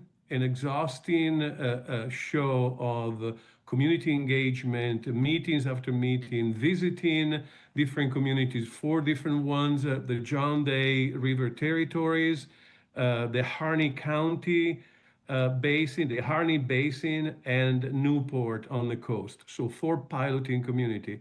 So I think that would be incredibly interesting for you to connect to that, because number 1 is a Grand Ronde, 1 is local, but also we have 4 other piloting community that really have embraced this place-based water resource planning. Thank you. Very inspiring work. Thank you, guys.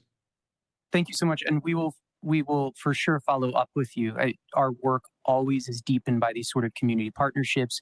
We've worked closely with Carrie Castleton Lau, who works on water justice and Indigenous justice in the community. And I've learned a tremendous amount of work from her work, as well as the Earth Summit Network, a group of interfaith leaders I was invited to speak at a conference here that happened last spring. And I also want to give the opportunity to my colleague Dustin to speak to this, because he's been deeply involved in some water justice work at Boardman, and imagine would be interested in this as well. There's a lot of water connecting our department, actually, as I think about it. Yeah, I mean, I'll just make it real quick. If you're familiar with the REV Center, the Rural Engagement Vitality Center. So I've been doing some work with Grace over the last year, doing a lot of work in Boardman around the issue of the nitrates in the water. So another way in which the university is interfacing with our local region on these very important issues, especially around water and rights and what have you. So, and community organizing, big part. Thank you for that. Let's go with Trustee Mabbitt, then Trustee Geegan, and then President Ryan. I don't really need to speak, but I just wanted to say this is so exciting, and I'd love to go back to college all over again. And big praises, accolades, Cameron, well done. It's intimidating when you're a student. You did excellent. I'm glad gets to see the video. And I love particularly where you're engaging with the community, because civic discourse is rough right now, and connecting EOU and teaching the community and students how to do all that is just, it's all spectacular. So that's what you smart academics are paid to do, and you're doing it ever so well. I was just going to see if any of you are thinking about the semi-quincentennial. I have to write it down so I say it correctly, because I've been like absorbing American history, and I think the appetite out there is really big. So do you have anything planned for that? No, but we're going to start. Okay. Share a reading list. So yeah, that'd be great. Anyway. I will say that the Union County Historical Society would like to do some programming around that, which would include collaborating with us. And then possibly Oregon Humanities has also contacted me about what we will plan for rural Eastern Oregon to be part of that. So it's a thread that's in process. Thank you. I just want to say that congratulations. You know, I've been fortunate. I've been all over the country teaching at different institutions. And I'll tell you what, I've always taught applied based, and I've never seen anyone in history or political science using an applied based pedagogy. I love it. I think it's awesome. I think it's wonderful. And I just want to say, I love what you said that, you have entertaining. Absolutely. When, some of the best professors, they're not just instructors, they're counselors and social workers and, entertainers, motivational speakers. I mean, you got to take on a lot of different roles. And in fact, the way that I get students' attention and I keep it is that it's entertaining, And I really wish I would have had professors like you when I was in college, because my history professors were real snoozers. It was really, really boring, And I think if I would have had people that were passionate like you and engaged, who knows, I might have done a PhD in history, So I just wanted to congratulate you. I think what you guys are doing is fantastic, and keep it. I think that's awesome. Thank you, Margo. All right, Dr. Ryan. Gosh, I'm just so overwhelmed with emotion. Honestly, I find myself kind of misty-eyed listening to you all because, you do where I began, and I'm wondering why I'm sitting over here right now instead of over there with you. Cameron, thank you so much for sharing your project, and it reminds me of when I first started looking at historical newspapers. And I think the beauty of this department, as everyone has already shared, is both the community engagement and just the true joy that you're clearly bringing to each other as colleagues and to students. It just means so much. It's, I think, exactly what I needed to hear at this time. Thank you so much for your dedication to EOU and to our community. I'm truly moved. Thank you, President Ryan. Trustee Davidson. Well, thank you for the presentation. So just a couple of years ago, after I left this institution, I went to law school and I'm a practicing lawyer right now. I was curious, in your presentation, you talked quite a bit about pre-law and everything. I'm wondering what you're doing with respect to connecting with the regional law schools. Are you doing that yourselves? Or are you kind of leaving that up to your students that are interested? Just talk a little bit about that. Yeah, we are working.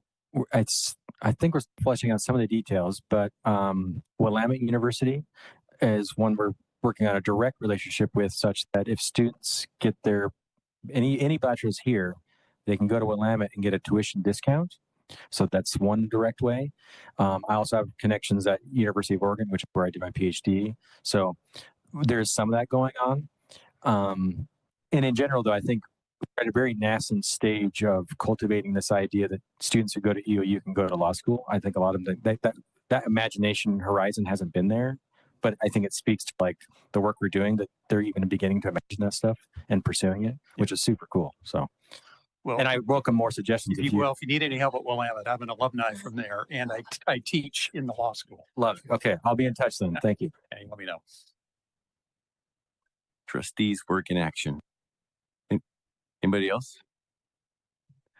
All right, team. In particular, I'll just end it this way. There was a lot of things that were said that I might have asked or might have shared.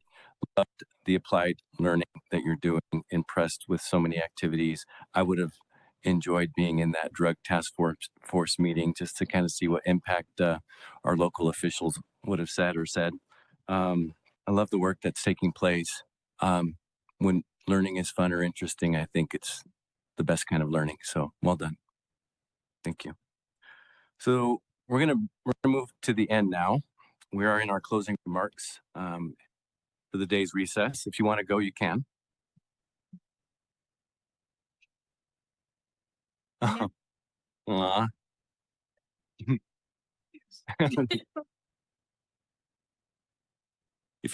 you didn't know, I don't know if you knew this, not that I've read, I think you've written 2 books on history, correct?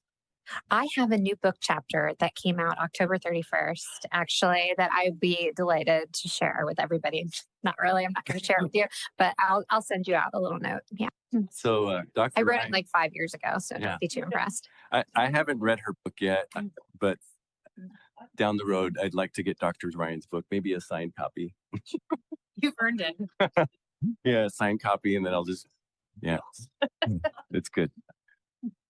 Okay. So I'm going to say some quick things a little bit off the cuff. I'll be pretty fast. I wanted to share a personal anecdote to you, Chuck Hoffman, as a new board chair. So I wrote down some thoughts while I was ending things right here. So I'm going to give you some tips if you're okay with that. Here's my first tip. Love EOU. Love EOU. Love our faculty. Love our students. Love our region. Love our board. And love our president. So if you do those things, you'll probably do very well. Yeah. Well, and I wrote this down. Purpose, passion, alignment. I have felt purpose, passion, aligned to be on this board. I've observed you over the course of 2.5, 3 years. I've observed how much time and how much involvement, how much care, how much concern, how much support you have for this university. So I've observed that in numerous interactions, numerous meetings, numerous conversations. So I like that a lot. I observed you in facilitate meetings. I have observed you to be an inclusive, thoughtful, caring person that's well prepared, well organized for these meetings, for very impactful decisions for our university. I have observed how you care and how you support others. So those are the reasons I was interested in you advancing. Your willingness to put yourself out there. That's sometimes good and bad, Chuck. But I appreciate people that do that. Because I don't like kind of just neutral all the time. I'd rather sometimes fail, and sometimes I put myself out there. And all of us, I think, need to put ourselves out there because that's where we grow the most and that's where we help the most, I think. You embody a love, care, serve mentality, which is really what I try to think about often. Love, we're supposed to love and care, right? We're supposed to care about things, push on things, hold people accountable to things, and then service what you're doing. You're strategic, you're thoughtful. I think you're a great communicator, by the way. I think you're also very dedicated. So those are the things that I've seen or that I've observed. And not that I don't see that in everybody else. It's just you're going to be the future board chair, and I thought I would share that with you. Thank you. So our agenda topic for today's meeting has concluded. Thank you all so much for the thoughtful discussions today, for the presentations from our student athletes and our history program. Following the conclusions of this meeting, trustees and our staff guests are invited to remain here for a casual raise the glass reception. I didn't know really, I should have read this earlier. I have a board meeting at 7 o'clock, so I might drink soda. Raise the glass reception. The reception begins at 5:15, so please feel free to stick around. Please stick around so I can give you a hug or a handshake and enjoy one another's company. Tomorrow the board will reconvene here at 9 a.m. with a robust agenda. Today, I felt like this meeting was pretty robust. Lots of stuff. Well, I think tomorrow's going to be easier, I hope. It's very robust. A robust agenda of plenty of opportunity for further discussion. As a reminder, it's a good reminder, by the way, we have a photographer here that will take and update headshot photos from 8 o'clock to 9 o'clock a.m. So hopefully you wore something EOU bluish. I don't know. It's a nice suit. Who knows? I don't know. I'm not. But I'll look nice, I guess. We'll try. How about that? So we got headshot photos from 8 o'clock to 9 o'clock, where we will also serve coffee and light refreshments. So please plan to arrive here around 8 o'clock. I look forward to tonight's reception and seeing you all tomorrow morning. Thank you.